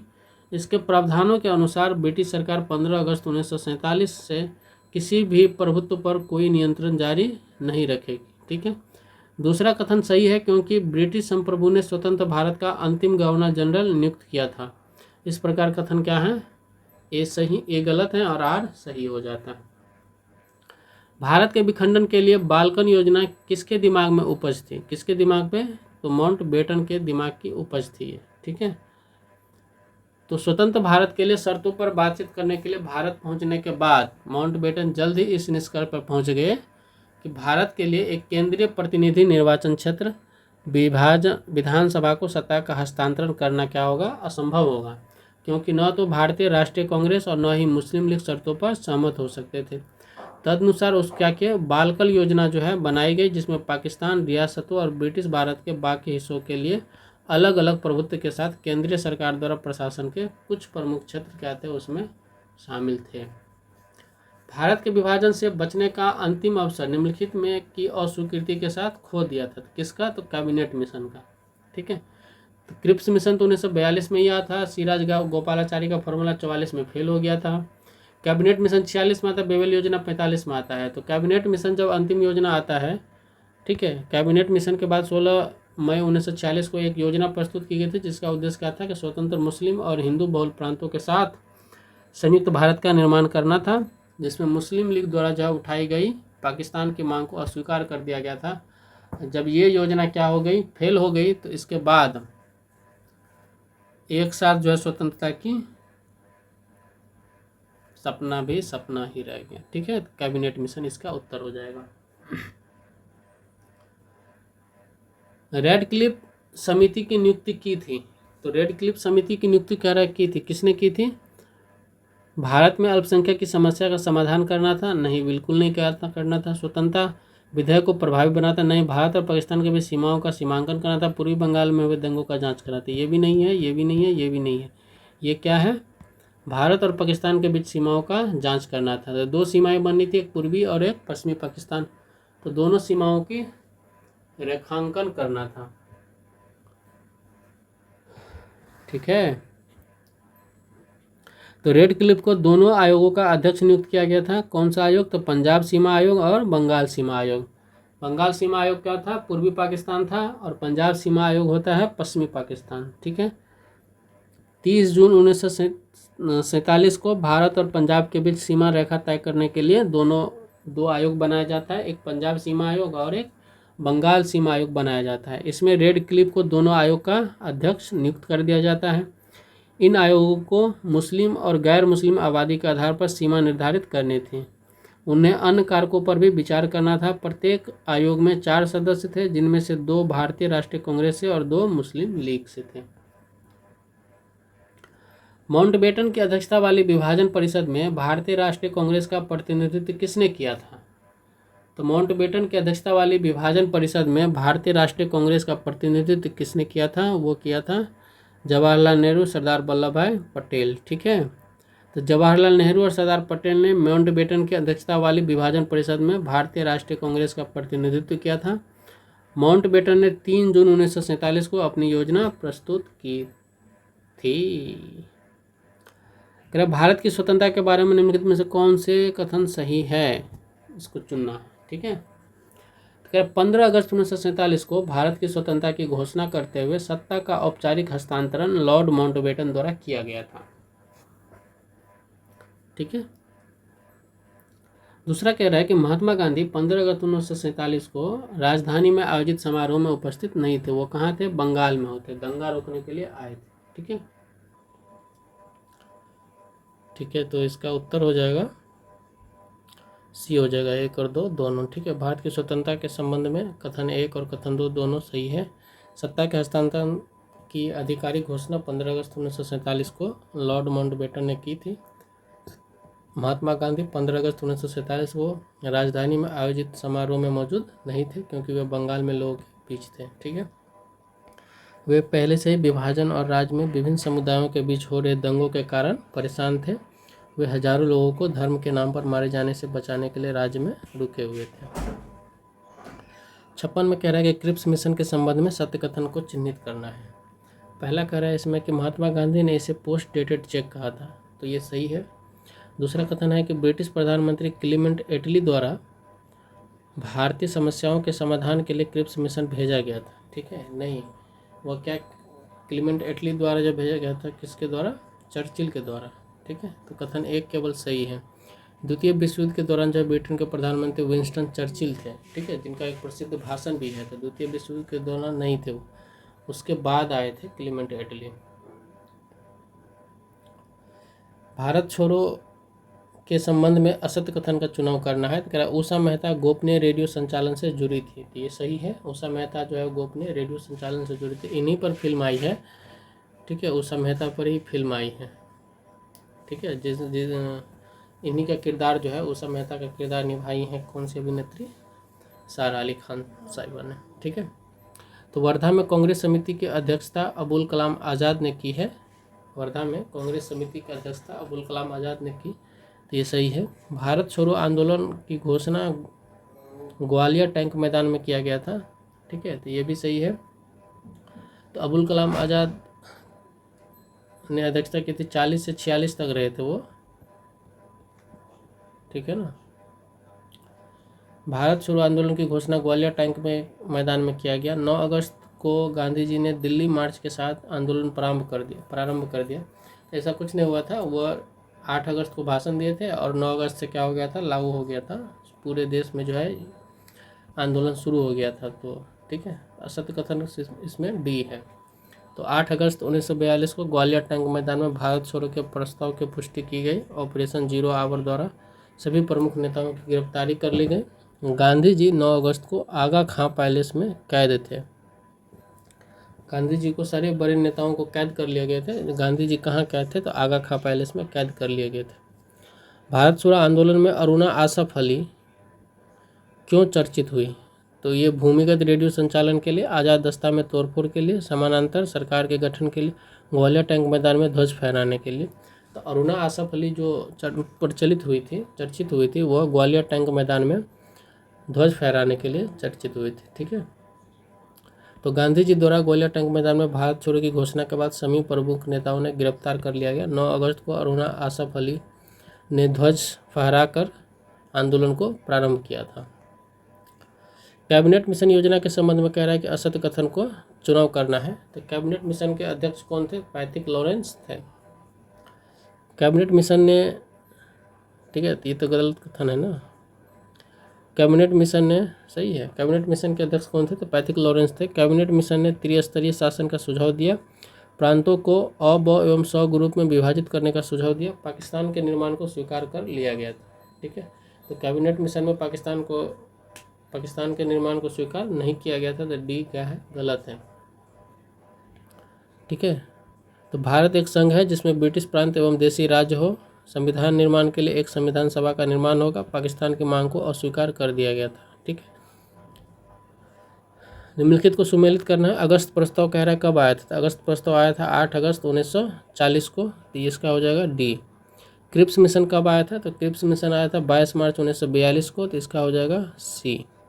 वेवेल योजना कब आई थी? तो वेवेल योजना आई थी 14 जून 1945 को, ठीक है, तो ये हो जाएगा इसका बी। और कैबिनेट मिशन आया था कब? तो 24 मार्च 1946 को, तो ये हो जाएगा ए। तो उल्टा में है DCBA, ठीक है।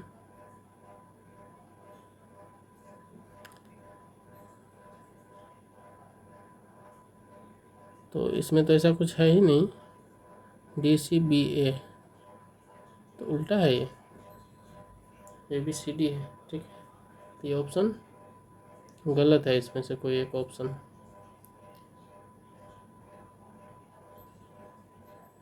अगस्त प्रस्ताव जो है 8 अगस्त 1940 को आता है, ठीक है, इसका डी होना चाहिए, पर इसमें से किसी में नहीं है, तो ये ऑप्शन क्या है? गलत है। सी ऑप्शन बता रहा है कि DA लिखा हुआ है, यहाँ पे CA लिखा हुआ है, तो ये गलत है। सी ऑप्शन जो है इसको करेक्ट कर लेंगे, तो ये हो जाएगा यहाँ पे 1 का D हो जाएगा, 2 का C हो जाएगा, 3 का जो है वो B हो जाएगा, और 4 का DA हो जाएगा, ठीक है। क्रिप्स मिशन जो है 22 मार्च 1942 को, बेबेल योजना आती है 14 जून 1945 को, कैबिनेट मिशन आता है 24 मार्च 1946 को। संविधान सभा के संबंध में कह रहा है कि असत्य कथन की पहचान करना है, तो संविधान सभा का गठन कैबिनेट मिशन प्लान के अंतर्गत किया गया था, तो ये सही है। संविधान सभा का गठन जो है वो कैबिनेट मिशन प्लान के अंतर्गत किया जाता है। प्रत्येक प्रांत को 15 लाख पर एक सदस्य चुनने का अधिकार मिला था। प्रत्येक प्रांत को 15 लाख पर एक सदस्य चुनने का अधिकार मिला था। मतदाताओं के सिर्फ 3 वर्ग क्या थे? सामान्य, मुस्लिम एवं सिख थे। मतदाताओं के सिर्फ 3 वर्ग सामान्य, मुस्लिम एवं सिख थे। जुलाई 1946 में संविधान सभा हेतु चुनाव कराए गए,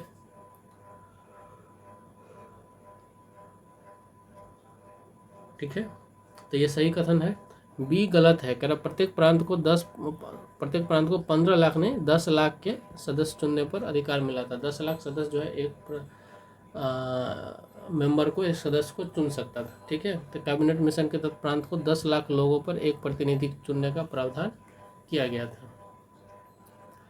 संविधान सभा में कुल 296 सदस्य ब्रिटिश भारत में चिन्हित हैं, सही है ये। कांग्रेस ने 208 तथा मुस्लिम लीग 73 स्थानों पर निर्वाचित हुई, तो ये सही है।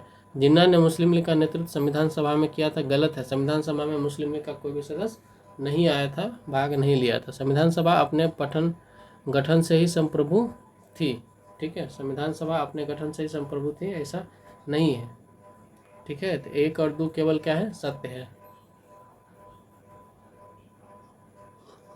यदि डिटेल की बात करें तो देखिए, कुल ब्रिटिश प्रांत के सदस्य कितना थे? 296 सदस्य थे। कांग्रेस के 208 सदस्य थे, उसमें से मुस्लिम लीग के 73 सदस्य थे। अन्य जो है 15 सदस्य थे, जो रजवाड़े वगैरह सब आए थे, देसी रजवाड़े से 93 सदस्य आए थे चुन करके, ठीक है। कुल मिला के 391 सदस्य हुए थे, ठीक है। जबकि पाकिस्तान विभाजन होकर के चला गया तो कितने सदस्य बचे थे? 299 सदस्य बचे हुए थे। भारत सरकार अधिनियम 1935 के संबंध में कहना निम्नलिखित कथनों पर विचार करना है। तो केंद्र में द्विसदनीय व्यवस्थापिका का प्रावधान किया गया था, ये सही है। प्रांतीय स्वायत्तता था। प्रांतीय व्यवस्थाओं में सदस्यों का प्रत्यक्ष निर्वाचन। धर्म आधारित निर्वाचन व्यवस्था को बनाए रखा, परंतु जाति आधारित निर्वाचन व्यवस्था को समाप्त कर दिया था, ये गलत था, ठीक है। तो भारत सरकार अधिनियम 1935 का था कि अखिल भारतीय संघ का व्यवस्था किया जाएगा, जिसमें से जो है केंद्र में द्विसदनीय व्यवस्थापिका रहेगा। प्रांतीय स्वायत्तता जो है वो निर्धारित की जाएगी। विधान हेतु जो है वो 3 सूचियां बनेंगी, केंद्रीय, प्रांतीय और समवर्ती। केंद्र प्रशासन हेतु विषयों को सुरक्षित एवं हस्तांतरित वर्ग में विभाजन किया जाएगा। प्रांतीय व्यवस्थापिका के सदस्यों का प्रत्यक्ष निर्वाचन किया जाएगा। कथन 4 जो है गलत है, क्योंकि धर्म आधारित एवं जाति आधारित निर्वाचन व्यवस्था को आगे भी जारी रखा गया था, ठीक। कांग्रेस ने निम्न में किन प्रांतों में स्पष्ट बहुमत प्राप्त किया था? ठीक है, कह रहा बंगाल, असम, बिहार, उड़ीसा और बॉम्बे। तो बिहार और उड़ीसा में क्या किया था? स्पष्ट बहुमत प्राप्त किया था 5 राज्यों में, ठीक है। 5 प्रांतों में जो है कांग्रेस ने किया था। बिहार, उड़ीसा, मद्रास, बॉम्बे प्रेसिडेंसी, ठीक है, उसमें नहीं किया था, ठीक है। तो बॉम्बे, बंगाल, असम में नहीं किया था। तो उत्तर जो हो जाएगा इसका हो जाएगा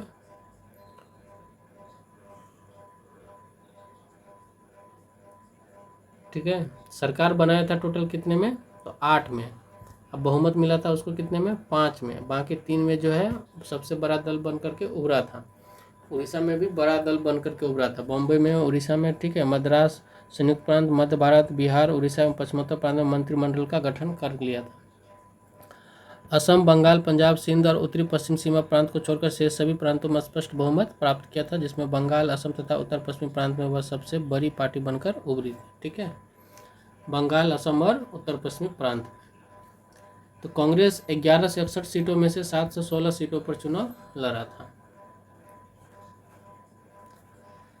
65वां प्रश्न कह रहा है कि 1937 के चुनाव के पश्चात कांग्रेस ने जमींदारी प्रथा को समाप्त करने का प्रयास क्यों नहीं किया। ठीक है, तो मंत्रिमंडल के पास जो है वह कह रहे पर्याप्त अधिकार नहीं थे, वित्तीय संसाधनों का अभाव था, विभिन्न वर्गों में सामंजस्य बैठाना मुश्किल था, लगभग सभी कांग्रेस शासित प्रदेशों में प्रतिक्रियावादी तत्वों वाला द्विसदनीय सदन मौजूद था। ठीक है, इनमें से कोई नहीं था, इनमें से कोई नहीं जो है होगा।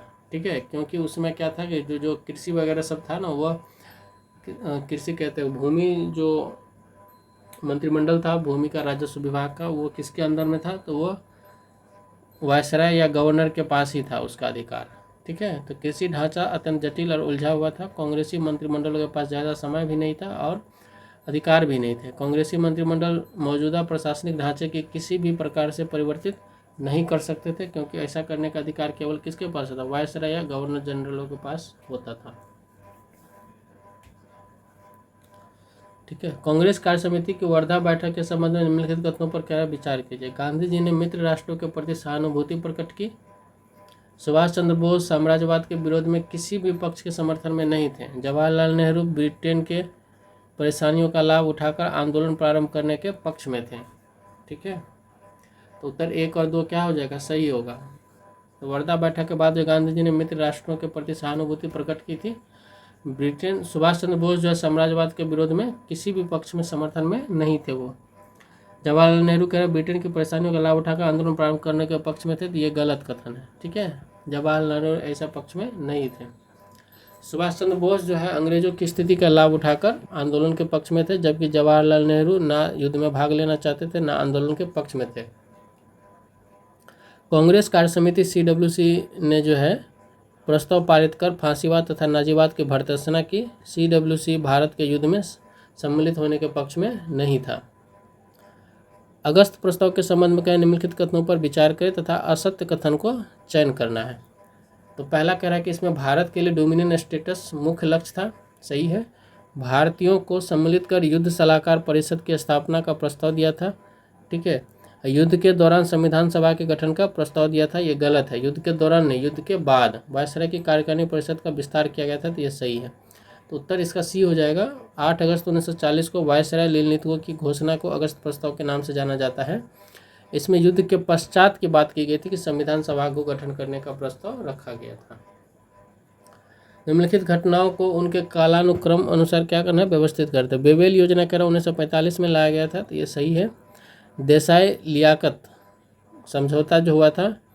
इसके बाद कह रहा पाकिस्तान दिवस मनाया जाना 23 मार्च 1943 को। गांधी जी की दमनकारी नीतियों के विरुद्ध 21 दिन का अनशन हुआ था, कब, 1943 में। ठीक है, तो 21 दिन का अनशन फरवरी 1943 में होता है। पाकिस्तान दिवस मनाया जाता है मार्च 1943 में। देसाई लियाकत समझौता होता है अप्रैल 1945 में और बेबेल योजना आती है 1945 में। तो ये ऑर्डर है इसका। ठीक है, तो गांधी जी का अंग्रेजों की दमनकारी नीतियों के विरुद्ध 21 दिन का अनशन होता है, कब, तो फरवरी 1943 में। पाकिस्तान दिवस मनाया जाता है कब, 23 मार्च 1943 को। देसाई लियाकत समझौता होता है कब, अप्रैल 1945 में। बेबेल योजना कब मनाया जाता है, तो जून 1945 में। 69वीं की बात करें तो 69वीं में कह रहा है 1945-46 के सर्दियों में हुए विद्रोह की घटनाओं के संबंध में निम्न युग्मों पर विचार करना। 45-46 में जो सर्दी में विद्रोह हुआ था उस पर कह रहा है। तो 21 नवंबर 1945 कलकत्ता आज़ाद हिंद फौज पर मुकदमे को लेकर।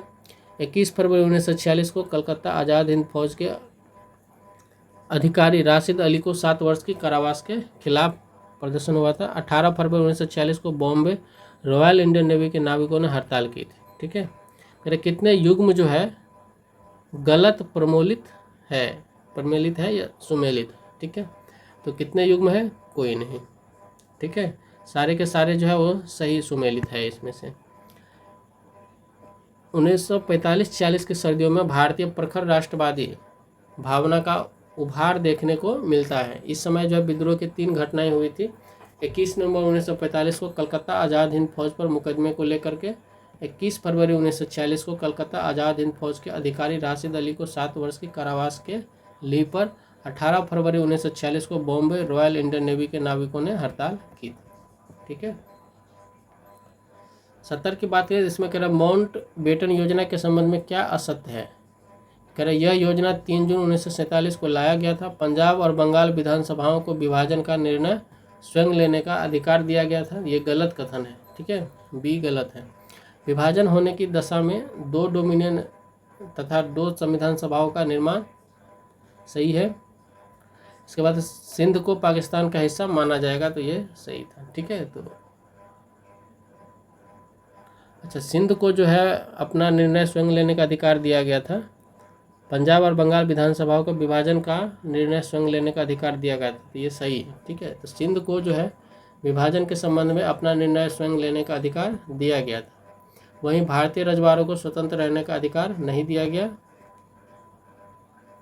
विभाजन में गतिरोध उत्पन्न होने की अवस्था में सीमा आयोग का गठन किया गया।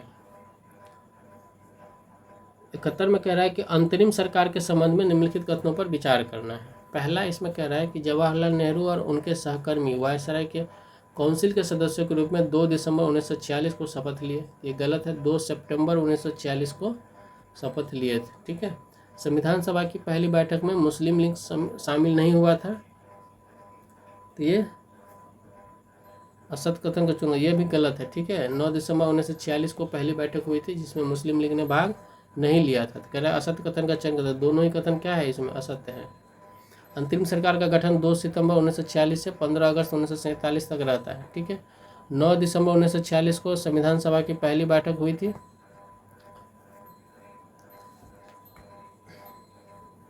और इसमें मुस्लिम लीग भाग नहीं लेता है। असत्य कथन का चयन करना है, तो दिया है न तो 1 न तो 2, जबकि दोनों ही कथन असत्य है इसमें। ठीक है, तो यदि सत्य कथन तो इसमें क्या हो जाएगा, तब इसमें सत्य कथन हो जाएगा। सत्य कथन का चयन करना है तो डी इसका उत्तर होगा। 72 में कह रहा है अंतरिम सरकार के संबंध में मिलान करना है। वल्लभ भाई पटेल कह रहा है क्या बने थे, तो सूचना एवं प्रसारण मंत्रालय उनके अंदर में थे। सी राजगोपालाचारी क्या बने थे, तो शिक्षा विभाग था। आसफ अली को जो है रेलवे दिया गया था। जोगेंद्रनाथ मंडल को कानून दिया गया था। ठीक है। जवाहरलाल नेहरू क्या थे, कार्यकारी परिषद के उपाध्यक्ष थे। विदेश मामले एवं कॉमनवेल्थ संबंध में थे। वल्लभ भाई पटेल को गृह एवं सूचना एवं प्रसारण मंत्रालय मिला था।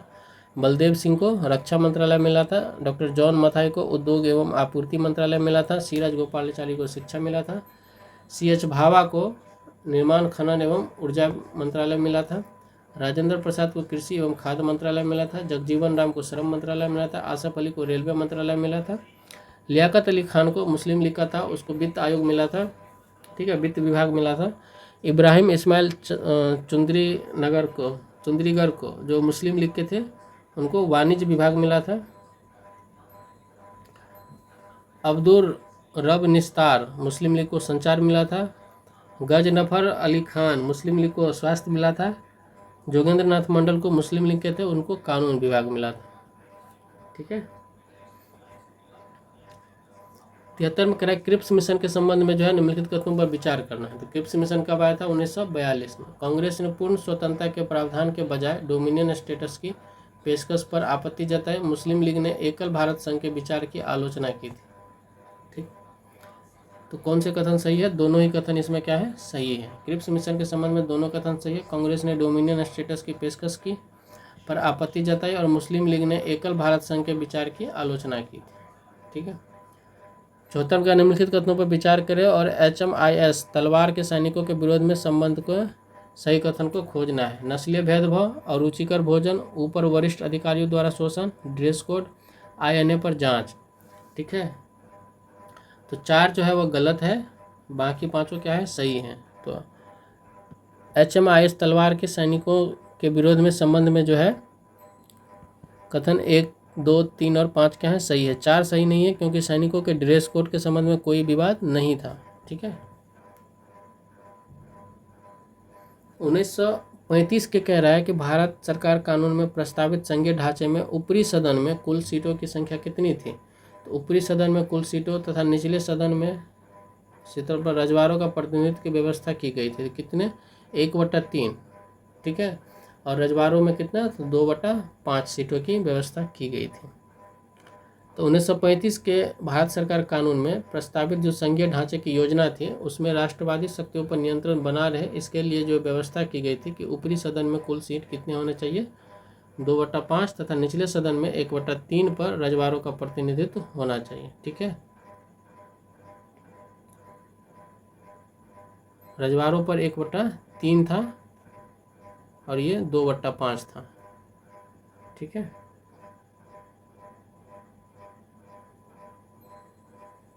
ये गलत दिया हुआ है, इसमें गलत दिया हुआ, माफ़ करिएगा, ठीक है। इसका उत्तर जो होगा वो डी होगा, ठीक है। तो रजवाड़ों में 1/3 होगा, रजवाड़ों में जो है 1/3 नहीं होगा, रजवाड़ों में जो है वह 2/5 होगा, और जो ऊपरी सदन था उसमें 1/3 सदस्यों की प्रतिनिधित्व रहेगा। ऐसी योजना बनाई गई थी। भारत सरकार अधिनियम 1935 के प्रति राष्ट्रवादियों की प्रतिक्रिया के संबंध में क्या असत्य है? असत्य इसमें से चुनना है, ठीक है।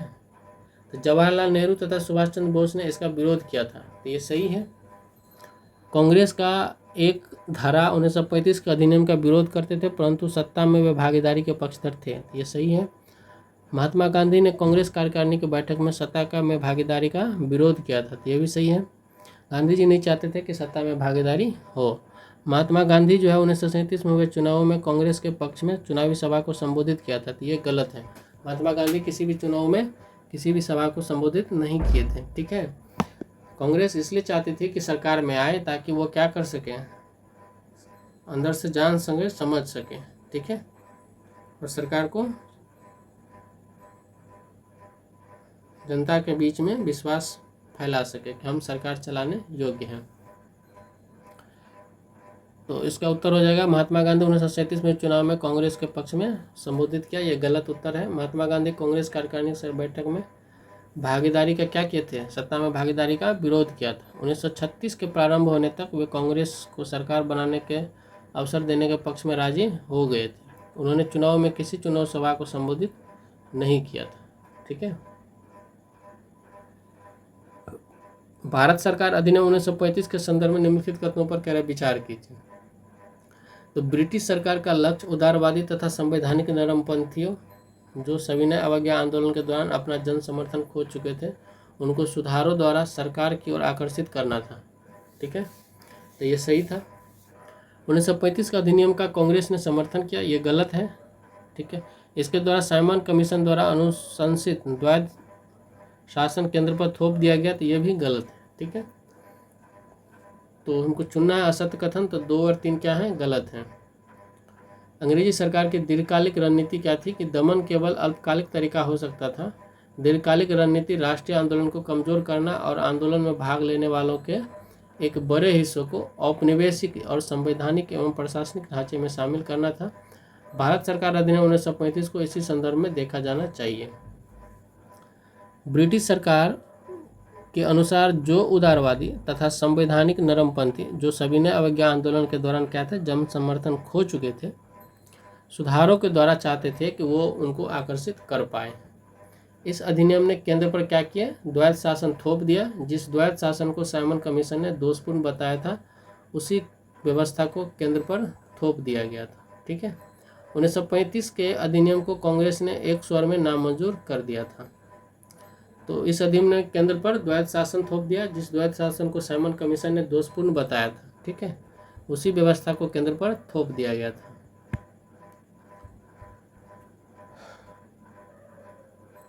कांग्रेस ने प्रांतीय सरकारों के गठन के पश्चात कृषि संबंधित सुधारों में निम्न में से कौन से सुधार किए थे? तो ऋण ग्रस्तता से राहत दी थी, भू राजस्व दरों में कमी कर दिए थे, जमींदारी प्रथा समाप्त करने का प्रयास किया था, वो नहीं हो पाया था, ठीक है। वनों में पशुओं को चराने की अनुमति दे देती, ये सही है, ठीक है। तो 1, 2 और 4 सही है।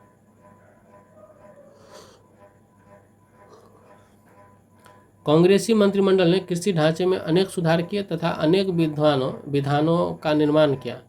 ये विधान भू सुधार, ऋणग्रस्तता से राहत, वनों में पशुओं को चराने की अनुमति, भू राजस्व की दरों में कमी तथा नजराना व बेगारे जैसे गैर कानूनी कार्यों को समाप्त करने इत्यादि से संबंधित थे।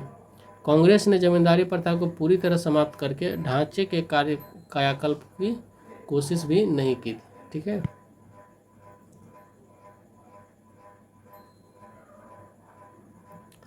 कांग्रेस की प्रांतीय सरकारों के समाज कल्याण संबंधी सुधार के संबंध में निम्न कथनों पर विचार कीजिए।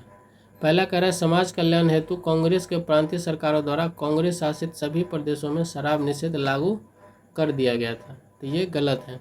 कांग्रेस द्वारा जो है वह बंदी सुधार प्रारंभ किए गए थे, ये सही है। स्वदेशी उद्योगों को प्रोत्साहन दिया गया, ये सही है। हरिजनों के कल्याण हेतु पुलिस एवं सरकारी नौकरियों में इनकी संख्या में वृद्धि की गई थी। ठीक है। सत्य कथन का चुनना है तो 2, 3, 4। ठीक है। तो बी इसका उत्तर होगा 2, 3 और 4। समाज कल्याण संबंधी सुधार किए थे कांग्रेस ने, जैसे कि कुछ निश्चित क्षेत्रों में शराब निषेध लागू कर दिया गया था। हरिजनों के कल्याण हेतु अनेक उपाय लागू किए गए थे, जिनमें मंदिरों में प्रवेश, सामान्य नागरिक सुविधाओं का प्रयोग, छात्रवृत्तियां, पुलिस एवं सरकारी नौकरियों में इनकी संख्या में वृद्धि इत्यादि शामिल थे। प्राथमिक तकनीकी एवं उच्च शिक्षा की ओर ज़्यादा ध्यान दिया गया तथा लोक स्वास्थ्य एवं स्वच्छता जैसे मुद्दों को प्राथमिकता दी गई थी। अनुदान एवं अन्य तरीकों द्वारा खादी के प्रयोग को प्रोत्साहित किया गया। बंदी सुधार प्रारंभ किए गए। स्वदेशी उद्योगों को प्रोत्साहन दिया गया था। कथन ए और आर पर कह रहे विचार करें, उपयुक्त विकल्प के चुनाव के आधार पर चयन करना है। ठीक है। कथन में कह रहा है कि बॉम्बे ट्रेडर्स डिस्प्यूट एक्ट 1938 में अस्तित्व में आया था। कह रहा बॉम्बे ट्रेडर्स डिस्प्यूट एक्ट कब आया था? 1938 में अस्तित्व में आया था। रीजन कह रहा है कि कांग्रेस की भारतीय पूंजीवादियों के साथ घनिष्ठ मैत्री थी, साथ ही औद्योगिक असंतोष में वृद्धि के कारण कांग्रेस का रवैया श्रमिक विरोधी हो गया था।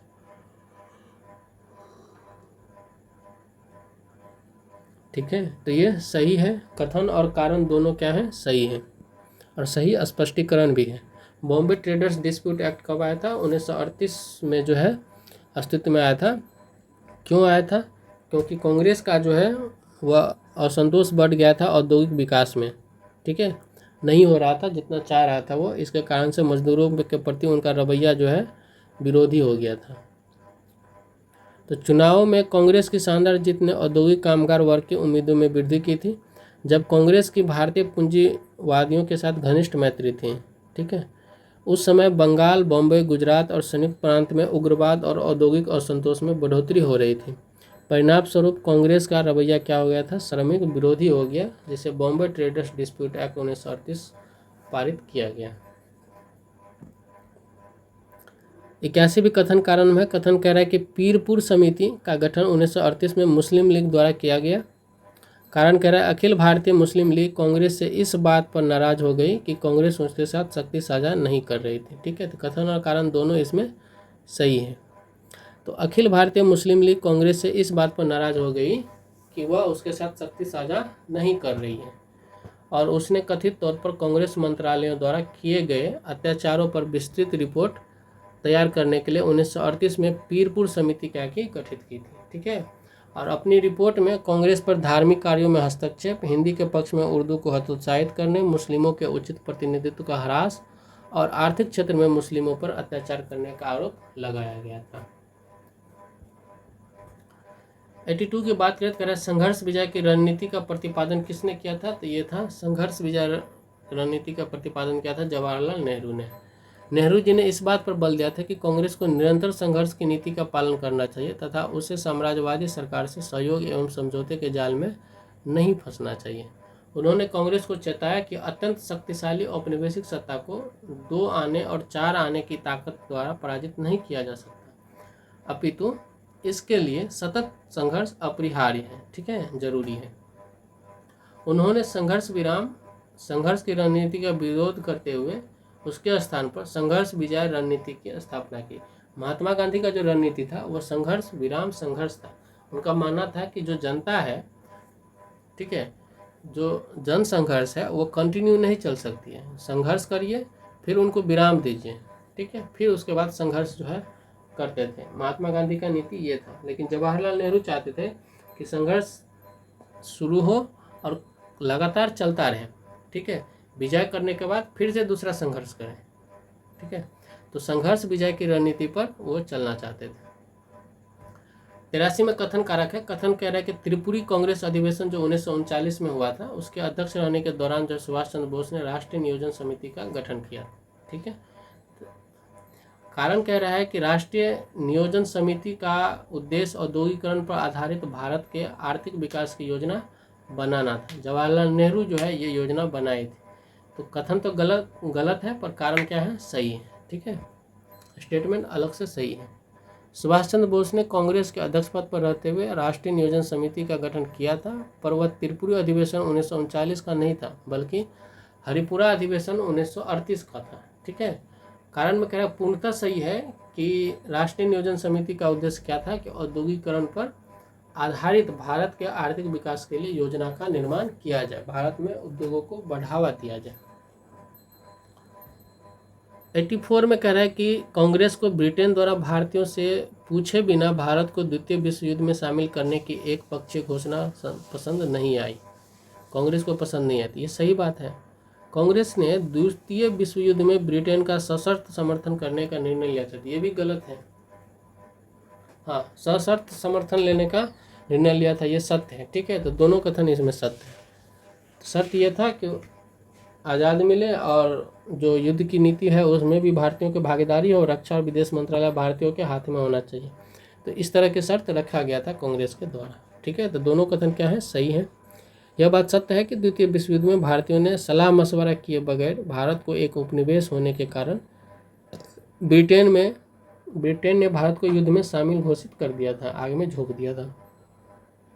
यह बात कांग्रेस को पसंद नहीं आई थी और इसके विरोध वैसे प्रांतों के मंत्रिमंडलों ने इस्तीफा देकर किया था, ठीक है, जहां कांग्रेस की सरकारें थीं। तथापि कांग्रेस ने ब्रिटेन का सशर्त समर्थन करने का निर्णय लिया था, क्योंकि वह ब्रिटेन से कहीं अधिक फांसीवाद, नाजीवाद और सैन्यवाद के विरोधी थी, ठीक है। तो कांग्रेस के त्रिपुरी अधिवेशन के पश्चात सुभाष चंद्र बोस और दक्षिणपंथियों का समस्त टकराव किस प्रश्न पर केंद्रित था कि कांग्रेस कार्यकारिणी समिति के गठन पर कांग्रेस था, ठीक है। त्रिपुरी अधिवेशन का हुआ था 1939 में, हरिपुरा अधिवेशन का हुआ था 1938 में। तो कांग्रेस के त्रिपुरी अधिवेशन के पश्चात सुभाष चंद्र बोस और कांग्रेस के दक्षिणपंथी नेताओं का समस्त टकराव क्या हो गया था कि कांग्रेस कार्यकारिणी समिति के गठन के प्रश्न पर केंद्रित हो गया था, ठीक है। गोविंद वल्लभ पंत द्वारा प्रस्ताव प्रस्तुत कर सुभाष चंद्र बोस जो है उस समय के अध्यक्ष थे कांग्रेस के, से कहा गया कि वे गांधी जी की इच्छा के अनुसार अपनी कार्य समिति बनाएं, परंतु गांधी जी ने इसे अस्वीकार कर सुभाष चंद्र बोस से अपनी मर्जी से कार्य समिति बनाने के लिए कहा था। सुभाष चंद्र बोस चाहते थे कि कांग्रेस कार्य समिति में नए विचारों के लोग हों, परंतु वे अपनी कार्य समिति की घोषणा नहीं कर रहे थे। वस्तुतः सुभाष चंद्र बोस चाहते थे कि आने वाले संघर्ष का नेतृत्व तो गांधी जी करें, लेकिन संघर्ष की रणनीति सुभाष चंद्र बोस और वामपंथी समूह तय करें, ठीक है। पर गांधी जी इसके लिए राजी नहीं हुए। अंत सुभाष चंद्र बोस ने कांग्रेस अध्यक्ष पद से इस्तीफा दे दिया था, ठीक है। कथन और कारण है। कथन कह रहा है कि द्वितीय विश्व युद्ध के प्रारंभ होने के बाद गांधी जी और उनके समर्थक तुरंत आंदोलन प्रारंभ करने के पक्ष में नहीं थे। कारण कह रहा है कि गांधी जी का मानना था कि संगठनात्मक तौर पर कांग्रेस की स्थिति अच्छी नहीं है तथा तत्कालीन परिस्थितियां जन सत्याग्रह के प्रतिकूल है, ठीक है। तो कथन और कारण दोनों सही है और व्याख्या भी सही है। जब अक्टूबर 1939 में लिनलिथगो ने ब्रिटेन का उपनिवेश होने के नाते भारत को युद्ध राष्ट्र के रूप में घोषित कर दिया था, इस घोषणा के बाद जो है तुरंत जन सत्याग्रह छेड़ने के मुद्दे पर देश में एक बार पुनः बहस प्रारंभ हो गई थी। गांधी जी एवं उनके समर्थक चाहते थे कि तुरंत आंदोलन प्रारंभ नहीं किया जाए, क्योंकि उनका मानना था कि संगठनात्मक तौर पर कांग्रेस अभी अच्छी स्थिति में नहीं है, ठीक है। तत्कालीन जो परिस्थितियां है वह जन सत्याग्रह के प्रतिकूल है, ठीक है। मित्र राष्ट्रों के साथ न्यायसंगत पक्ष था। उनका मानना यह भी था सांप्रदायिक संवेदनशीलता एवं हिंदू मुस्लिम एकता के अभाव में सांप्रदायिक दंगे प्रारंभ हो सकते थे, ठीक है। इसीलिए प्रश्नगत कथन जो है वह कारण दोनों सही है और कारण इसकी उचित व्याख्या भी करती है। 87 की बात कर लेते हैं। इसमें कह रहा है कि कथनों पर विचार करना है और सही कथन को चुनना है। भारत छोड़ो प्रस्ताव को सरदार वल्लभ भाई पटेल द्वारा प्रस्तावित किया गया था। भारत छोड़ो प्रस्ताव को जवाहरलाल नेहरू द्वारा समर्थित किया गया था। अखिल भारतीय कांग्रेस कमेटी की बम्बई की बैठक में अगस्त 1942 में भारत छोड़ो प्रस्ताव का अनुमोदन किया गया था, तो ये भी सही है।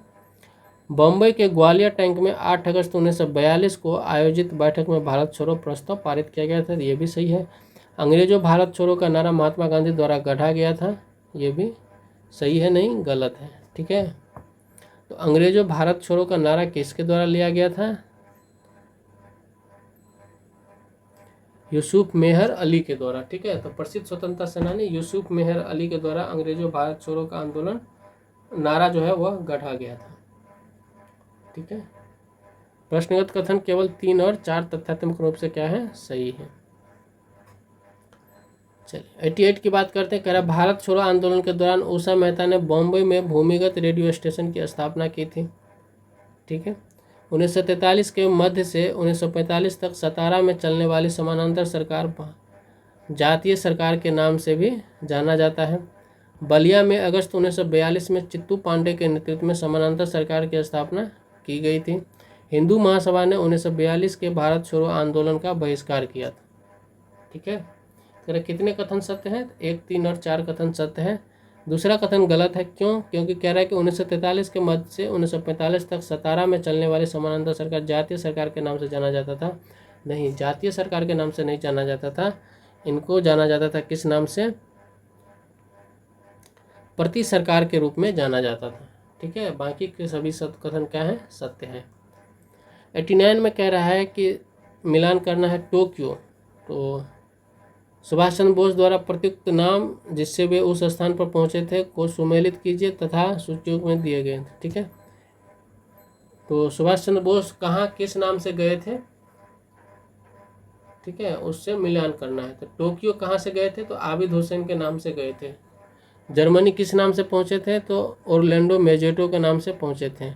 पेशावर किस नाम से? तो जियाउद्दीन के नाम से पहुंचे थे। ठीक है, भगत राम कौन थे? तो मददगार थे जो उनको पेशावर में मिले थे।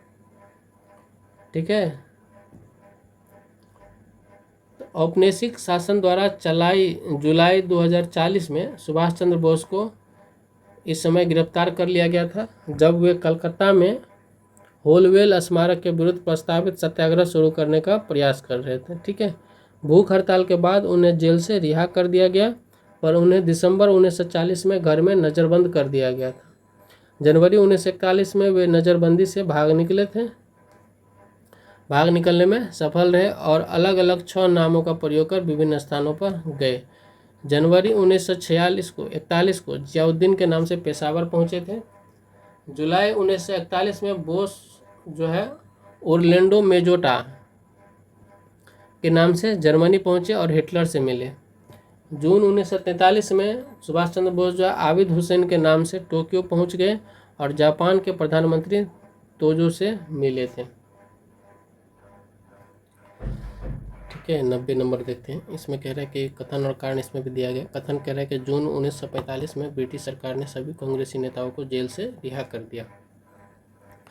कारण कह रहा है कि यूरोप में द्वितीय विश्व युद्ध समाप्ति की अवस्था में पहुंच चुका था, किंतु भारत पर जापान के आक्रमण का भय अभी भी बना हुआ था। ठीक है, तो कथन और कारण ये दोनों ही सही है और सही व्याख्या भी कर रहा है कारण। ठीक, चलिए 91 नंबर पर चलते हैं। इसमें कह रहा है कि जरा डिस्क्रिप्शन एक बार पढ़ लेते हैं। कह रहा है कि मई 1945 में तक जो है यूरोप में द्वितीय विश्व युद्ध लगभग समाप्ति की अवस्था में पहुंच चुका था, किंतु भारत पर जापान के आक्रमण का भय अभी भी बना हुआ था। इसलिए ब्रिटिश सरकार यह चाहती थी कि भारत में संवैधानिक प्रश्न को किसी भी तरह हल कर लिया जाए। यदि तत्कालीन वायसराय लॉर्ड वेवेल को यह निर्देश दिया गया कि भारत के नेताओं के साथ विचार विमर्श कर समझौते का प्रयास करें। इसी प्रयास के तहत जो है जून 1945 में सभी कांग्रेसी नेताओं को जेल से रिहा कर दिया गया था। ठीक है, 91 में मिलान करना है। तो लॉर्ड पैथिक लॉरेंस जो है क्या थे? तो भारत सचिव थे उस समय के, जब कैबिनेट मिशन आया था। ठीक है, एवी अलेक्जेंडर जो है नौसेना मंत्री थे और स्टेफोर्ड क्रिप्स जो है वह व्यापार बोर्ड के अध्यक्ष थे। ठीक है, एवी अलेक्जेंडर जो है वो नौसेना मंत्री थे। रेस्टेपोर्ट किप्स व्यापार बोर्ड के अध्यक्ष थे। लॉर्ड पैथिक लॉरेंस जो है वो भारत सचिव थे। तो ब्रिटेन के प्रधानमंत्री क्लेमेंट एटली ने फरवरी 1946 में भारत को शांतिपूर्ण ढंग से सत्ता हस्तांतरित करने के उपायों एवं संभावनाओं पर विचार करने के लिए एक 3 सदस्यीय उच्च स्तरीय शिष्टमंडल भेजने की घोषणा की थी। इस शिष्टमंडल के 3 सदस्य तथा ब्रिटिश शासन के अंतर्गत उनका तत्कालीन पद निम्न प्रकार से था। पैथिक लॉरेंस जो है वह तत्कालीन भारत सचिव थे। एवी अलेक्जेंडर जो है तत्कालीन नौसेना मंत्री थे। और स्टेपोर्ट क्रिप्स जो है वह तत्कालीन व्यापार बोर्ड के अध्यक्ष थे। ठीक है।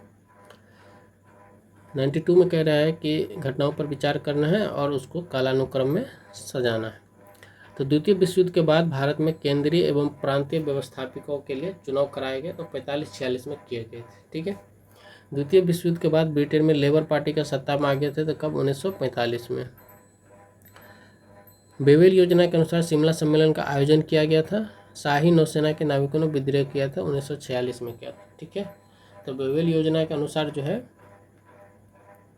3214 इसका सही उत्तर है। बेवेल योजना के अनुसार शिमला सम्मेलन का आयोजन किया था जून 1945 में। ठीक है।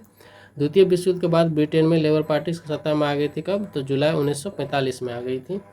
द्वितीय विश्व युद्ध के बाद भारत में केंद्रीय एवं प्रांतीय व्यवस्थाओं के लिए चुनाव किया गया था 1945-46 में, सर्दी में। ठीक है। लेकिन नवंबर से जनवरी के बीच में होगा, तो किया गया था। तो शाही नौसेना के नाविकों का विद्रोह होता है फरवरी 1946 में। ठीक है। कैबिनेट मिशन योजना के तहत त्रिस्तरीय संघ एवं समूहीकरण की अवधारणा को लागू करते हुए प्रांतों को 3 समूहों क्रमशः क, ख तथा ग में वर्गीकृत किया गया था। बिहार प्रांत को किस समूह के अंतर्गत शामिल किया गया था? तो समूह क के अंतर जो है बिहार प्रांत को शामिल किया गया था। तो समूह क में जो है वो कौन कौन थे? मद्रास, बॉम्बे, मध्य प्रांत, संयुक्त प्रांत, बिहार और उड़ीसा थे। ख में कौन थे? तो पंजाब, उत्तरी पश्चिमी प्रांत। ठीक है। दोनों क्या थे? मुस्लिम बहुसंख्यक प्रांत थे और सिंध थे। गांव में जो है बंगाल और असम थे। असम में जो है हिंदू बहुसंख्यक प्रांत थे और बंगाल में जो है मुस्लिम बहुसंख्यक प्रांत थे।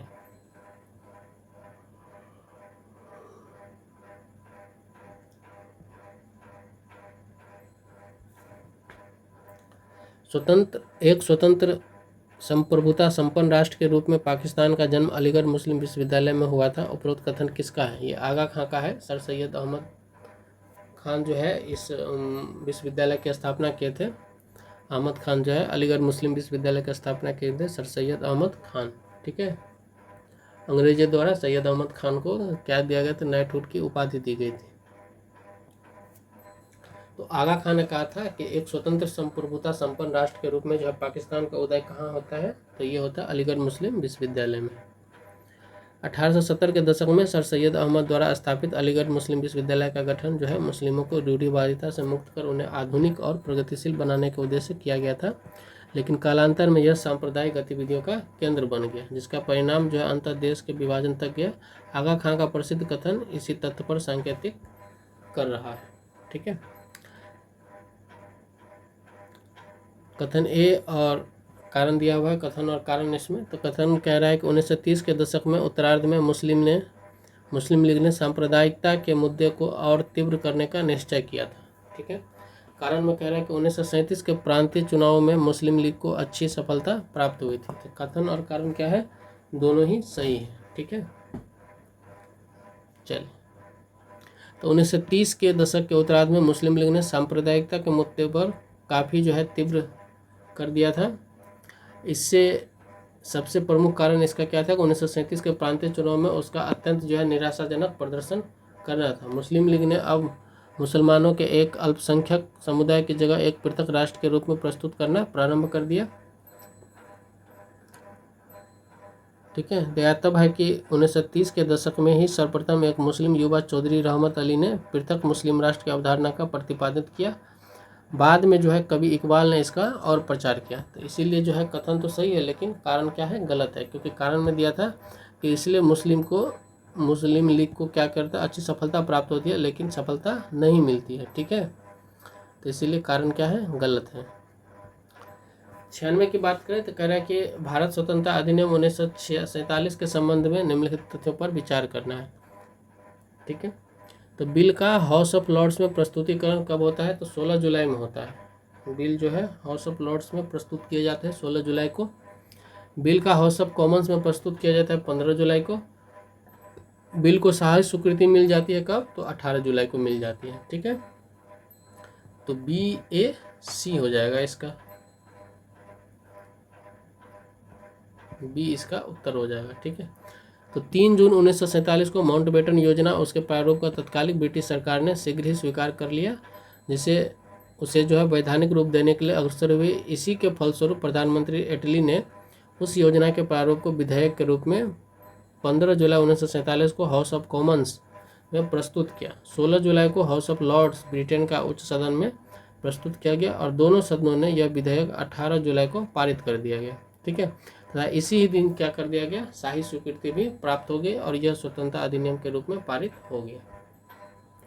97 में कथन और कारण है। कथन में कह रहा है कि लाहौर अधिवेशन जो 1929 में हुआ था, उसकी कह रहा है कि भावना के विपरीत कांग्रेस ने माउंटबेटन योजना के तहत डोमिनियन स्टेटस का दर्जा स्वीकार कर लिया था। तो ये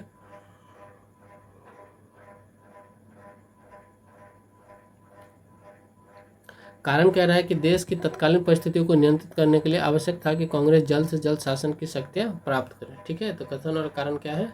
दोनों सही है। ठीक है, तो डोमिनियन स्टेटस के दर्जा को स्वीकार करने के पीछे का कारण क्या था? कि इससे शांतिपूर्ण एवं त्वरित सत्ता का हस्तांतरण प्रक्रिया जो है सुनिश्चित हो गई। देश की तत्कालीन परिस्थितियों को नियंत्रित करने के लिए यह भी आवश्यक था कि कांग्रेस जल्द से जल्द शासन की शक्तियां प्राप्त कर ले। देश में प्रशासनिक एवं सैन्य ढांचे को निरंतरता को बनाए रखने के लिए यह क्या था? आवश्यक था। 98 नंबर देखते हैं, इसमें रिक्त स्थान की पूर्ति करना है। तो 1945 में तथा 1947 में अखिल भारतीय राज्य जन सम्मेलनों का आयोजन किया गया, जिसकी अध्यक्षता जवाहरलाल नेहरू ने किया था। ठीक है, तो 1945 में कहाँ किया गया था? 1945 में किया गया था उदयपुर में और 1947 में किया गया था ग्वालियर में। ठीक है, तो वर्ष 1946-47 के दौरान राज्यों यानी कि रजवाड़ों में विभिन्न जन आंदोलन उठ खड़े हुए थे, जिसमें लोगों ने अधिक राजनीतिक अधिकार व संविधान सभा में पर्याप्त प्रतिनिधित्व देने की मांग की थी। इसी परिप्रेक्ष्य में 1945 में उदयपुर में तथा 1947 में ग्वालियर में राज्य जो है जन सम्मेलनों का आयोजन किया गया, जिसकी अध्यक्षता कौन कर रहे थे? तो जवाहरलाल नेहरू कर रहे थे। इन जन सम्मेलनों का उद्देश्य जन आंदोलनों को नियंत्रित करना और रजवाड़ों को संविधान सभा में प्रतिनिधि भेजने के लिए वितरण करना। नेहरू ने यह घोषणा की कि रजवाड़े राज्य संविधान सभा में सम्मिलित होने से इनकार करेंगे, उनसे शत्रुतापूर्ण व्यवहार किया जाएगा। ठीक है, सेकेंड लास्ट प्रश्न है आज का। कह रहे माउंटबेटन योजना जो जून 1947 के तहत क्षेत्र युग्मों की पहचान कीजिए, जहां जनमत संग्रह द्वारा इस बात का पता लगाए जाने की व्यवस्था की थी कि वे भारत संघ में शामिल होना चाहते हैं या पाकिस्तानी संघ में। तो ये पंजाब और बंगाल में था। ठीक है, तो उत्तर पश्चिमी सीमांत प्रांत और असम का सिलहट जिला और सिंध प्रांत, कश्मीर और असम का सिलहट जिला, पूर्वी बंगाल और बांग्लादेश का क्षेत्र और असम का सिलहट जिला। ठीक है, तो पूर्वी बंगाल यानी बांग्लादेश का क्षेत्र और असम का सिलहट जिला। इसका उत्तर होगा ये उत्तर पश्चिमी सीमा प्रांत। ठीक है, और असम का सिलहट जिला। ठीक है, तो माउंटबेटन योजना जो है स्वतंत्रता प्रदान किए जाने के फॉर्मूला से संबंधित है। इस फॉर्मूले में अनेकों ऐसे प्रावधान थे जिसके आधार पर देश का विभाजन किया जाना था, जिसमें कुछ प्रमुख जो है प्रावधान है। जैसे बंगाल को स्वतंत्रता प्रदान करने से मना कर दिया गया था। हैदराबाद की पाकिस्तान में शामिल होने की मांग को अस्वीकृत कर दिया गया था। सिंध को इस बात की स्वतंत्रता प्रदान की गई कि अपना निर्णय अर्थात भारत संघ या पाकिस्तान संघ में शामिल होने का स्वयं ले ले। उत्तर पश्चिमी प्रांत तथा असम के सिलहट जिले में जनमत संग्रह द्वारा यह पता लगाया जाएगा कि वे भारत के किस भाग के साथ रहना चाहते हैं। ठीक है, अंतिम प्रश्न है कि अखिल भारतीय किसान कांग्रेस सभा के संबंध में कह रहा है कि क्या सत्य नहीं है। ठीक है, तो इस सभा की स्थापना कह रहा है अप्रैल 1936 में लखनऊ में की गई। कह रहा है इस सभा में किसान घोषणा पत्र जारी किया गया था। 1936 में अखिल भारतीय किसान सभा का सम्मेलन फैजपुर में आयोजित किया गया। 1937 में प्रांतीय चुनाव हेतु जारी किए गए घोषणा पत्र में भारतीय किसान सभा के एजेंडे शामिल नहीं थे। तो डी इसका उत्तर है। तो इस सभा की स्थापना जो है कब की गई थी? तो अप्रैल 1936 में लखनऊ में की गई, जिसमें स्वामी सहजानंद सरस्वती इस सभा के अध्यक्ष थे। ठीक है, तो NG रंगा सचिव चुने गए थे। इस सभा ने किसान घोषणा पत्र जारी किया और इंदुलाल याज्ञिक के निर्देशन में एक पत्र का प्रकाशन भी प्रारंभ किया था। 1936 में अखिल भारतीय किसान सभा का सम्मेलन फैजपुर में आयोजित किया गया। 1937 के प्रांतीय चुनाव हेतु जारी किए गए फ्रांसीसी कांग्रेस पत्र के अनेक प्रावधान जो है अखिल भारतीय किसान सभा के एजेंडे से प्रभावित थे। ठीक है, तो कल का जो टॉपिक है मतलब डे 9 का जो टॉपिक रहेगा आपको उसमें है प्रमुख जो है गवर्नर जनरल और वायसराय, विभिन्न पत्र पत्रिकाएं और पुस्तकें और जो मिसलेनियस है वो। ठीक है, इसके बाद हम लोग नेक्स्ट सब्जेक्ट में मिलेंगे। तो ये हमारा जो है कल का जो टॉपिक होगा, नेक्स्ट जो वीडियो आएगा उसका ये लास्ट टॉपिक होगा हिस्ट्री का। ठीक है, उसके बाद हम लोग नेक्स्ट सब्जेक्ट में आएंगे। मिलते हैं आपसे अगले वीडियो में, तब तक के लिए नमस्कार। बने रहिए हमारे साथ और चैनल को सब्सक्राइब नहीं किया तो प्लीज़ सब्सक्राइब कर लीजिए। ठीक है, अंत तक देखने के लिए धन्यवाद।